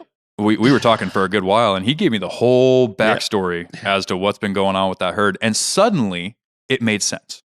Suddenly something clicked in my head, and I was like, okay, like there is effort being put in here. It's not random. It's not, it's not this, like, why there's more this year and less that next year. And it's all trying to curb things, right? And like, maybe it's not perfect, and nobody's saying anything's perfect, but like, I wasn't upset about it as much as I was just like accepting of it. And I'm a little bit upset. Yeah, I mean, I was just talking to the research biologist today before I came here actually about it. I haven't heard anything about how it went this year, but so we're about 32,000 animals right now, right around that area. Calf recruitment is low. We've had some unusual cow mortality, but I wrote an op-ed about this 10 years ago, along with Dave Kellyhouse, who used to be the director of the Division of Wildlife Conservation, about habitat issues. I saw all this happen. We had all this controversial wolf control back then. I don't you remember where not Park Service, but Fish and Game was shooting wolves out of helicopters. They shot some of the pack that were in Yukon Charlie. It was just this big controversial issue for a number of years. And at the same time, I'm writing an op-ed, and Dave Kellyhouse is writing an op-ed saying, you want to boost these, the objective at that time was 50 to 100,000 animals was the intensive management objectives. Well, Dave and I are writing an op-ed saying the habitat can't handle that many animals. So what did we do? He told me about you guys, So we did all that wolf control. We increased them to 70,000 animals. And then we found out, guess what? The habitat really can't handle that many animals. So now we had the thing where we had 2 caribou that year, a week before the season. It was a big cluster, you know what? Yep. And we had all those problems during the rain. And that was in collaborations with Canada, correct? Yeah, we have a cooperative agreement with Canada. Yeah. It's an international herd. Right. So, So they haven't been taking their harvest. Actually, this year, Jeff Gross, who is the area biologist for the 40 mile herd in Toke, so we asked the Canadians to forfeit their harvest. I forget what it was. I think 10% of the total. Because they really haven't been. They've been really nice and haven't been harvesting and allowed us to take their quota.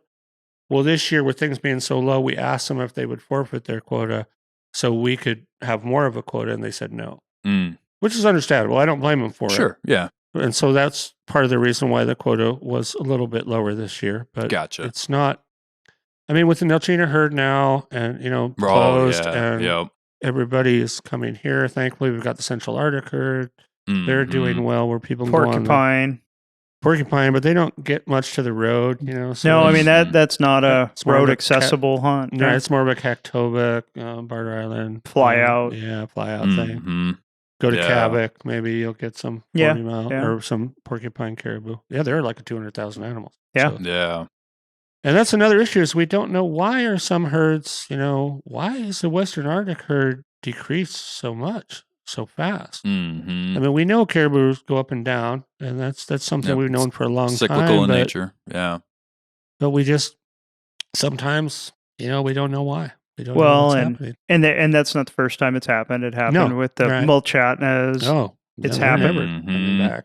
It's happened with these big herds, the Northern Alaska Peninsula herd. There's a bunch of different examples of these herds growing and then crashing and different situations. And, sometimes we didn't do the best managing them. Sometimes we did. Yeah. Well, they're hard to manage. Yeah. It's hard. Like you say, we need that survey and inventory. Sometimes we didn't have that. We just recently got the high-tech photosensus cameras. Yeah. We were using like the old U2 cameras, back in the, till recently. I've counted a lot of caribou on film. Yeah, right. Yeah. Actually, they're still slow counting the 40 mile herd from this year. They're supposed to do it digitally now, but they're still individually hand counting them. But we do have a system in place where we can. It's not as accurate, I think, is why they're still hand counting them. But yeah, I spent some You're going to time. miss some doing it. Well, Yeah. You're going to miss some even with the film cameras because of Yeah. But that is the best system. Really get them when they're bunched up and do a photocensus. Really, that's the best way to try to estimate. Man, I wouldn't want to be the guy stuck with that job. It's fun flying around. You just the flying part, the counting part, I wouldn't. No, that is no fun. No.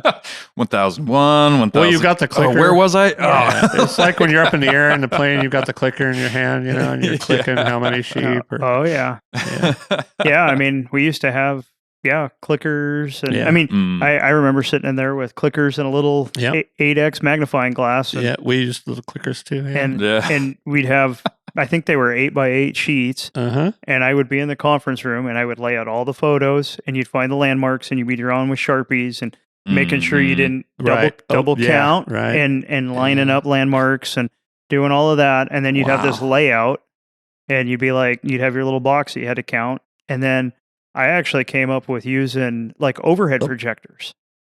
The overhead projector sheets, and putting grid on it.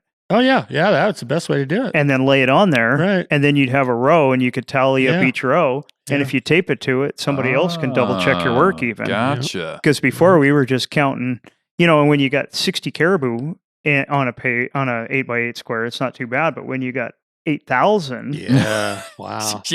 Yeah. Good night, man. It's you need to be able to double check that, right? And I mean, because 1% of 8,000 is a big difference. And we've only got so much money, and the weather has to be good. So there's some years we can't do a count because it's bad weather. Yeah. Yeah. It's complicated. Yeah, it really is. Yeah, you need ideal conditions. You need warm, hot days, and it can't all happen at once either. Right. You've got one or two airplanes to get it done throughout, exactly. the state. And it costs money. And it costs a lot of money. It costs a lot of money. And staff time. And yeah. Man. Yeah, I've done a lot of survey work. Heck of the Cub. Yeah, it's...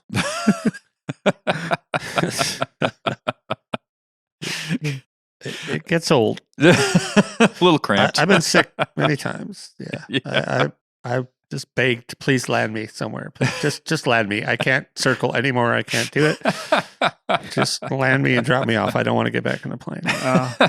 I wish I had that excuse. I'm not a air sick guy, so I always got the wild and crazy pilots. Oh yeah. I'm good for a while, but the constant circling, like looking over a moose and you're trying to what antler size, is there a cow down there? It's like, oh gosh. Yeah.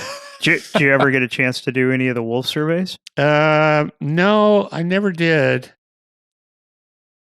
No. Talked to a lot of biologists about doing wolf surveys. Got a neat story from the Park Service. John Birch, wolf survey once. They were doing a wolf survey. They were flying over there on a pack. And the pack come on a wolverine. And they started attacking this wolverine. So they're circling, watching this, like, wow, man, that thing's dead. There's no way, And they're watching it. At one point, one wolf had it by the tail, one wolf had it by the mouth, and was stretching that wolverine out. He's telling this story. They're circling, and the wolverine keeps fighting. Well, eventually the wolves give up, and he said every wolf track had blood in it, and the wolverine didn't have a friggin' scar on him. So one wolverine, 8 wolves. I guess it didn't go well for the wolves. So man, but if you ever trapped a wolverine, they're you understand. Yeah. Also, I know you mentioned that earlier. Were they pretty prevalent where you were at? Super prevalent. When I was first starting trapping, a lot of my marten were ripped off by wolverines. So we would meet every year for solstice. All the trappers were all the dog teams, and I would talk to the other trappers. They go, you got to get some protection sets to set. What? Oh, like a number 3 jump. Oh, okay. I'll get some number 3 jumps. So that next winter, I set out some number 3 jumps every once in a while under a marten set. So this one time I'm on this 25-mile loop, and it's like 30 below, and I'm kind of tired. I'm getting towards the end of the loop, about a mile from home. And I forgot that I had a protection set. Well, all of a sudden, the dogs just bursted like 30 yards from the trap. They just almost threw me off the sled. They just ran. And before I know it, 8 dogs are into this wolverine caught in a number 3 jump. All 8 dogs are on top of this wolverine. Took me 20 minutes to pull all the dogs off and chain them off away from the wolverine. I didn't have a weapon on me because I didn't know what I was doing. Carry a 22. I did have a snare. So I thought, what am I going to do? I cut a spruce pole with my bow saw. I attached a snare on the end of it. I got it around the wolverine's neck. I mean, this might sound gruesome, so I'm sorry about that. But it's a hunting show. Yeah. But, I'm pulling the snare as tight as I can. Well, I still don't know if he's caught by 1 toe, 3 toes, or what. But you're pulling as hard as you can. You're hoping he doesn't come out of the trap. Oh, man. And he's making this, but their necks are so strong, I could never really choke him out. Really? I ended up taking my park off. I'm all sweaty, it's 30 below. I'm doing all this work, and I'm like, what am I going to do? And I thought, I'll just choke him out as best I can and go jump on top of him and try to put my knee onto his heart like I do with Martin, with your hand. Yeah. And that's what I did. And it worked. So that winter, I'm telling this story to the trapper guys again. They go, dude, you are friggin' insane. That is wrong. He goes, hang on, I got something for you. And one of the trappers walked out to his sled. He comes out with this 9-shot 22 H&R revolver. He goes, here, carry this with you. You need to have a weapon for dealing with Wolverine and wolves and stuff like that. Yeah. So I started carrying that, and I shot every other Wolverine I caught after that. Right. But I remember one was caught by 1 toe. And I learned after that to stop the dogs well before, walk up there. And that Wolverine, he kept lunging and lunging. He was lunging so much I couldn't really get the, sights on him. And I finally shot him, and then I walked up there. He's caught by like his pinky toe. Oh, man. And then I just wondered, what would he do if he got loose? Would he come and get me, or would he run off, or what? Because he's going to kill me. I'm angry. They are the toughest animal. They are just amazing. Little animals in Alaska are just, all of them have impressed me. Yeah. Martin. Mink. Beaver. Beaver. Porcupines. Beaver good night. Beavers are tough. Yeah. They are a lot of beavers. Do you know beavers can jump? Yeah. Like up to your head level? Oh, yeah. Yeah. They can use their tail as like a springboard and jump at you. And right near your face. And if you just happen to move at the right time, they won't get you. But bet you gotta we be used careful. to run dogs, we'd hunt and everything. So dogs would run into beavers that are away from their pond. Every single time that happened, the beaver was never harmed. And the dogs would have these huge beaver tooth marks in their face and just sewed up a lot of beaver chewed dogs. Well, and they're wild animals and they got to survive. Yeah. They're tougher than you think, beavers. Yeah. They really are. Porcupines are the ones that really impress me too. I've killed a lot of porcupines, and man, they do not like to go easy. They're good eating. Yeah. They're good eating. They are very good eating, but they do not go quietly into that good night. I'll say that. We ran into a porcupine early, like in November, the first time checking the trap line, and we ran into a porcupine on the trail. The dogs treed it up this little birch tree. I chained the dogs off, and he was up there, and they make a little like this mewling sound. I can't quite do it. But I'm like, oh, hey, little buddy. He comes on down, and he's like friendly. I still had my glove on, and I'm like, hey, how you doing? And I reached my hand over there, and he bit me. And he bit me through my glove, drew blood. And I'm like, darn it, you sucker. I just let him go, though. I just figured he was friendly. Yeah. But he wasn't. Nope. He didn't like it. He seemed so cute. We were driving down the middle of the Yukon once. I was with some friends, Peggy, and she says, I think you just ran over something in the middle of the river. And I go, really? And I did it 180, turned around. Well, it's a porcupine swimming across the Yukon. And we're looking at him, and he's obviously out of it, like cold. And I turned the motor off. We're just floating.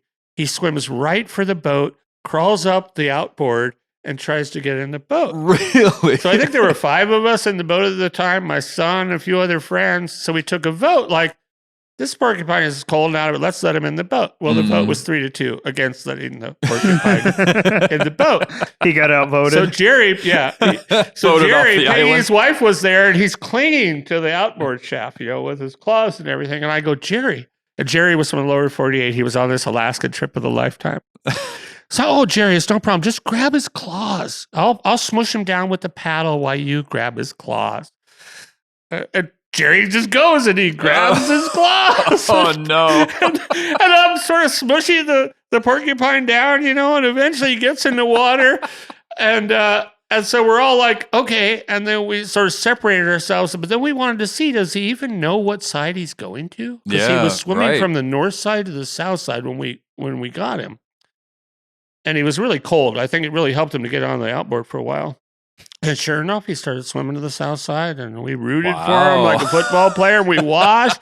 Come on, you can do it. You can do it. And he made it all the way across the Nice. Yeah. They don't have any insulation. It's just all quills, so they get really cold. That's what really blew my mind when I skinned my first one. Yeah. I mean, you take that skin off, all that fluff, it's all quills. It's all quills. Like they just look like a big squirrel once you get them out of their skin. They don't have any insulation in the water. Yeah, so, hardly any fat. I think he would have died if we didn't stop. He was pretty much out of it when we got into him. They can be bad news for dogs too. I mean, our dog got tangled up with one almost 2 years, about a year and a half ago. And we got fortunate. He's luckily very quick, and he just got a nice little quilling on the side of his face. So it didn't get in his mouth at all or anything like that, but he still had to go get, go to the vet. And I think they actually put him under to get those out. Cause I mean, you can't, he's 130 pounds. He's a big boy, he's a Great Dane Pyrenees mix. But I mean, I've heard a lot of tales of dogs. We always had to carry hemostats, and the vet would give us ketamine and Rompum, the drugs in the reversal. So if you go without, those pliers or hemostats, you're screwed. But we'd have dogs all the time running. Mm-hmm. My lead dog was one that I never learned. Really? You get some dogs like that. They will get into one and get it really bad, and then every porcupine I see after that, they will still They're just angry. All in their mouth. Yeah. And those quills will migrate in. Oh, yeah.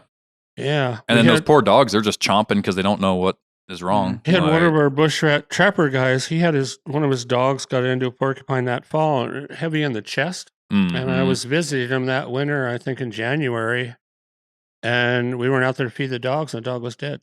And we thought, well, we'll do a necropsy on the dog. Like, this is weird. And that quill had migrated into his chest and got into his aorta. Really? And it got into the aorta and just started pumping blood out of the quill into his chest cavity. Oh, wow. Bled to death. Yeah.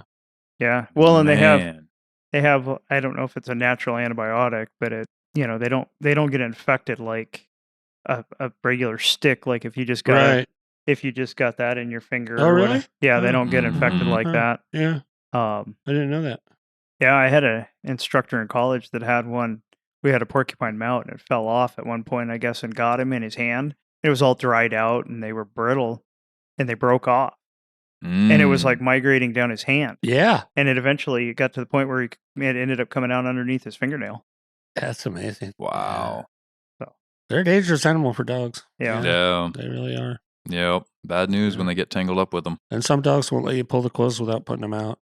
Yeah. Yeah. Yeah. That's why I was happy ours, he's a very gentle dog. Yeah. He is very quick. And I think that was his only saving grace when he got tangled up with that one is that's good. He's smart enough to know, and I don't know, it's something about big dogs. I've noticed this with a bunch of the bigger dogs that I've had in my life is they just, if you're not going to be friendly to them, they just, okay, I'll move on.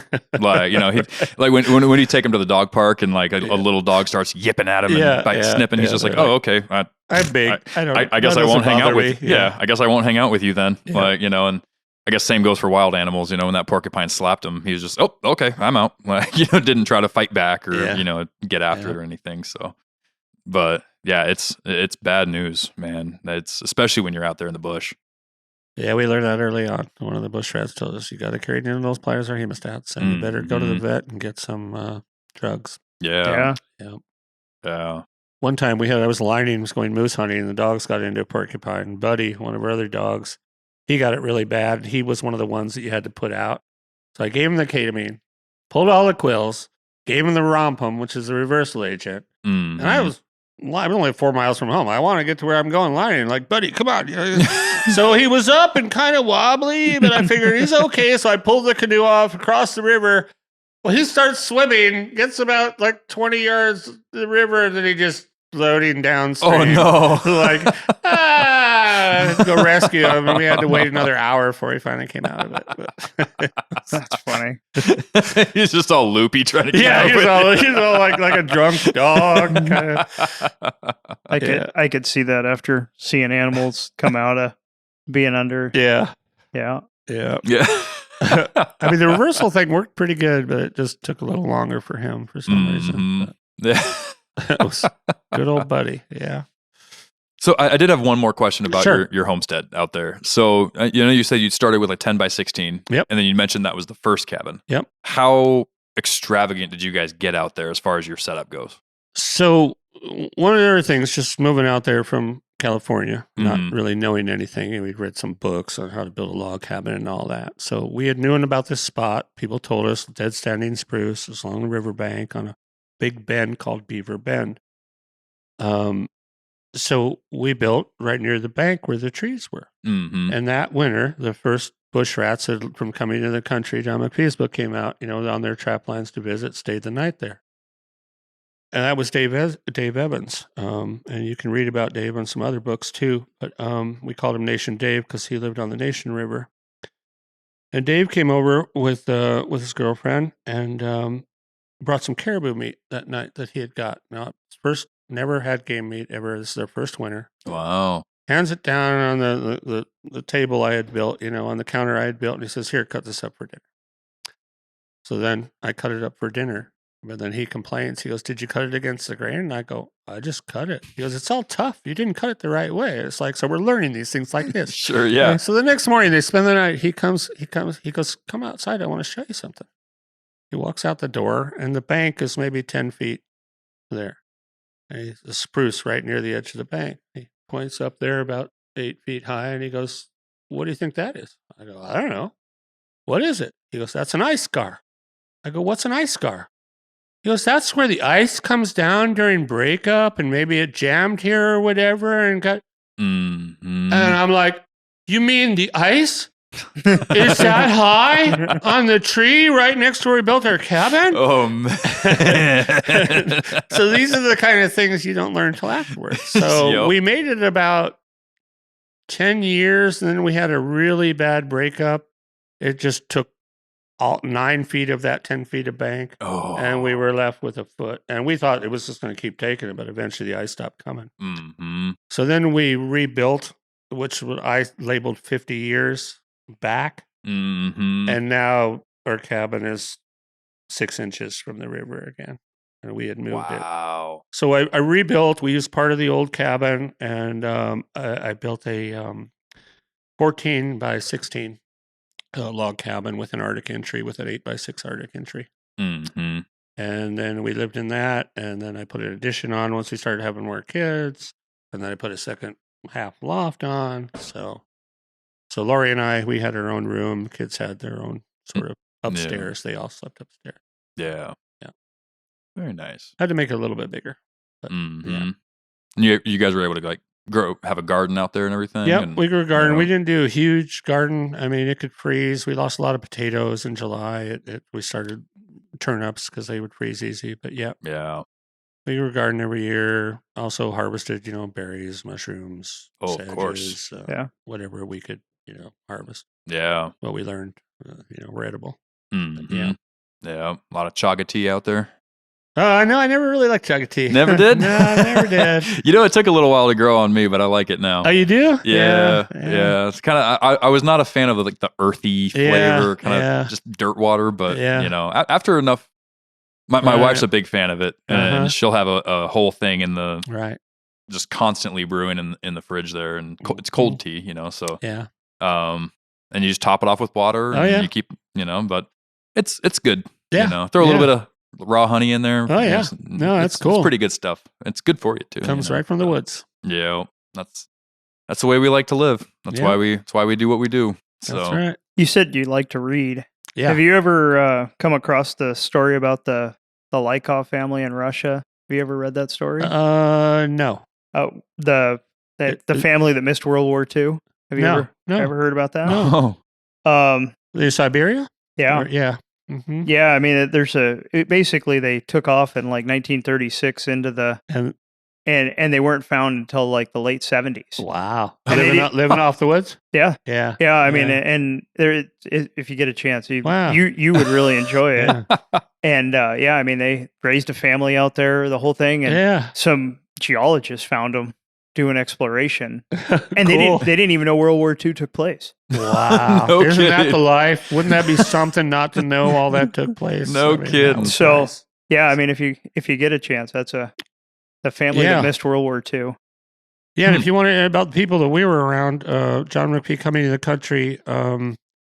Also, Dan O'Neill wrote a book, Land Gone Lonesome, because that was in Yukon Charlie when we first moved out there in 1980. It was when Anilka passed, and all of Eagle had all these signs against the federal government. And, I mean, it was Joe Vogler. I got to meet Joe and all that stuff going on during that time. But Dan wrote a really good book, Land Gone Lonesome, about all the people that used to live out there, including us, and how everybody left or some got kicked out by the Park Service. Yeah. But mostly, it was divorce, or it's hard to live in a small, if you don't get along. I mean, it's really hard to live in a tiny log cabin. You got to really like your partner. And I'm sure even when you do, it's hard. Yeah. I mean, Lori and I, we get along great, but I mean, so it was, It's funny because we used to get, when the reality TV shows came out, start coming out, of course, they call and then they talk to people and I know this one family. So they would get a hold of me on the ham radio or something like that, or send a letter. And I was writing an article about reality TV, the bad aspects about it once. Yeah. And this was when Life Below Zero was first. They were first interviewing people for Life Below Zero. So we agreed to do an interview over the ham radio with this gal in San Francisco. And so I asked Lori, will you participate too, so we can sort of pretend like we're going to do this? She goes, okay. Well, the first thing she goes, is your wife there? Yes. She goes, I would like to talk to your wife first. And I go, okay. And Lori's like, oh, well, I don't like this. So Lori what I signed up for. And she goes, so I understand that you lived in this was like back in 2000 or something. We'd been there for 20 years. So I understand you live in a little log cabin with your husband in the middle of nowhere. Some people have described it. And so I want to know, like, what's the one thing about your husband that really irks you, or that you disagree with, or that, that you don't like? Really? Because they got to have drama. That's sure. They got to have conflict and drama. Yeah. Rack up the views. So Lori she thought pretty fast. She goes, well, you just mentioned that we live in a little log cabin in the middle of nowhere, in the bush and everything. I go, and she goes, well, I guess not much. If I was still living here with my husband in a little log cabin, there's really not much that really I got to complain about, So then she goes, well, I understand. He goes on the trap line, and he's gone. He goes like miles, and he's gone for several days, and aren't you worried that the wolves are going to attack him? They're looking for an angle. And then Lori goes, wolves don't do that. That's like a wives' tale. Wolves don't really attack people up here. And then she finally comes clean. She goes, okay, there has to be something, though. We can't just be like a family that gets along and everything's fine. We have to have conflict. Tell us the one thing that you guys argue about. That was what it was. Man. And it just says, that's how it works. We got to have drama. We got to have conflict. It's like, you got to have danger. You got to have, right. And then after talking to the people that got involved in it that I know, and you see the things that they have them do. Right. We understand the ice is only 1.5 inches thick, but we want you to go out there and break through, make it, look good and like it's dangerous. Yeah. And that's honestly, that's the biggest flaw with all of this, is that they think it's going to bring in the views, but it's not genuine. It's not authentic. People think it's real. People, when I go to Lower 48, they think all that stuff's real. Like, that it's... Well, and I mean, and I know a few people that have done it. Yeah. Yeah. And some do a better job than others. I'd say Jaime and Edna. They do really good. I know them. They do a really good job. And I mean, I've spent quite a bit of time talking to Jaime about different. I mean, we were talking earlier about time and barter, and I spent time with Heimo and Edna and barter. Yeah. I got a good story. We used to deliver school books out to Heimo and Edna back in the day. Nice. Nice. And I love when we would get there, and it always had, I think it was a 41 Magnum revolver, but she's always got that revolver. Yeah. And then we got there once. Heimo was gone, and it was late fall, like towards the end of September. The river was starting to freeze up. There's a little bit of snow on the gravel bar. We land, and we go up there, and I go, they have a bear fence around their little cabin, a bear fence around the cabin. And around the bear fence is a track, like a circular track. And I go, Edna, what is that? She goes, that's Heimo's running track. I go, what do you mean? He goes, well, that's where he exercises so he could run. Yeah. And he runs around the cabin so he doesn't have to go off and have bears get him. But then I was like, why do you have a bear fence around your cabin? They are so paranoid about bears. I don't know if they had a lot of bear problems, but they have a bear fence around their cabin. Yeah. Wow. Yeah. And they didn't have dogs. That's why do you have dogs? Dogs is the answer to a bear fence. And honestly, I mean, when you read the books from like the early 1900s and all that, those guys that were going out there, that's exactly what it was. The dogs were their bear protection. I've never gone without dogs, and I never worry about it. Yeah. They always bark and chase the bear away. So yeah, I will say I've watched a lot of those films or those shows, and I mean, Heimo. I mean, they do a great job. They do. And, it's like, it's almost the opposite where there really isn't much drama with their life up there. It's just, it looks peaceful, man. It just looks like they get along great, and they're just, it's like. They're amazing. And not all of those shows are created equally either. There's a lot of those that I'm sure the producers are different for different ones and whatnot. But, I mean, and even the, like, reality. What's that one? Buying Alaska, I think it is. Oh, and I've never seen it. So my mom, lives in Lower 48, and so she started watching all these Alaska shows whenever, and she got to a point where she said, "I can't watch these with you." Whenever I'd go home to visit or whatever, she's like, "I can't tell you about these," and I'm like, "Why?" She's like, "Because you're always pointing out how fake they are." Like they'd be showing it's. I think the Buying Alaska one is the home. It's like real estate, buying houses or whatever, and and they would pan out to different statues and different this. I'm like, oh, that's not that town. That's not, this is in this town. Like, this isn't just it's production value, but it is people what it get is. sucked into it. It's an ego thing for some people. I get it. You want to share your life too. So yeah. You want to hear the real story, listen to The Northern Hunter. That's there you go. We're hearing the real story right now. Exactly. Well, I think it's about time we probably wrap up for the evening. Sounds good. So I want to thank you again for spending all your time with us and walking through with the AC and the fights that RHAK has been putting on, trying to fight for conservation and equal opportunity for everybody. And for everybody listening, I mean, remember the first AC meeting of the year is Wednesday, October 9th, 6 o'clock. Right after this episode. So show up. Zoom in. If you need any info, contact James. Yep. I'll be there too. So you'll get to meet me, and you'll get to meet Mark, and we'd love to have you.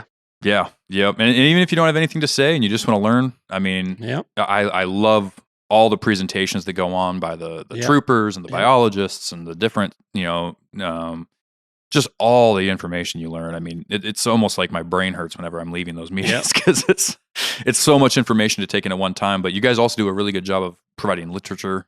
And there's pamphlets that you can look at. Oh, tons of literature. So much that's left on the table afterwards. Yes. Yep. And I just want to point out, even if you do, if you're only able to attend on Zoom, you guys do still offer we do time for those people to speak. Anybody that wants to testify can testify, whether you're there in person or on Zoom. Yeah. Yep. So you don't have to raise your hand. Let us know. Exactly. And we'll give you time. Exactly. Speak your mind. Perfect. Yep. Well, awesome. Well, thank you once again. It's been a great show. Thanks for the invite, you guys. Yeah, thanks, absolutely. Carl. Thanks, James. Yep. That was enjoyable. Yeah. All right, guys. Well, thanks for hanging in on this one with us. If you have any questions whatsoever, you can write into the show. If you go to the website, The Northern Hunter, we have the contact button there, or you can find us on social media, Facebook or Instagram, if you search at The Northern Hunter on either one of those two. If you'd like to support what we're doing financially and help us make more content, then we have our shop page on the website as well, where you can get some logo gear, some hats, hoodies, t-shirts, and all that good stuff.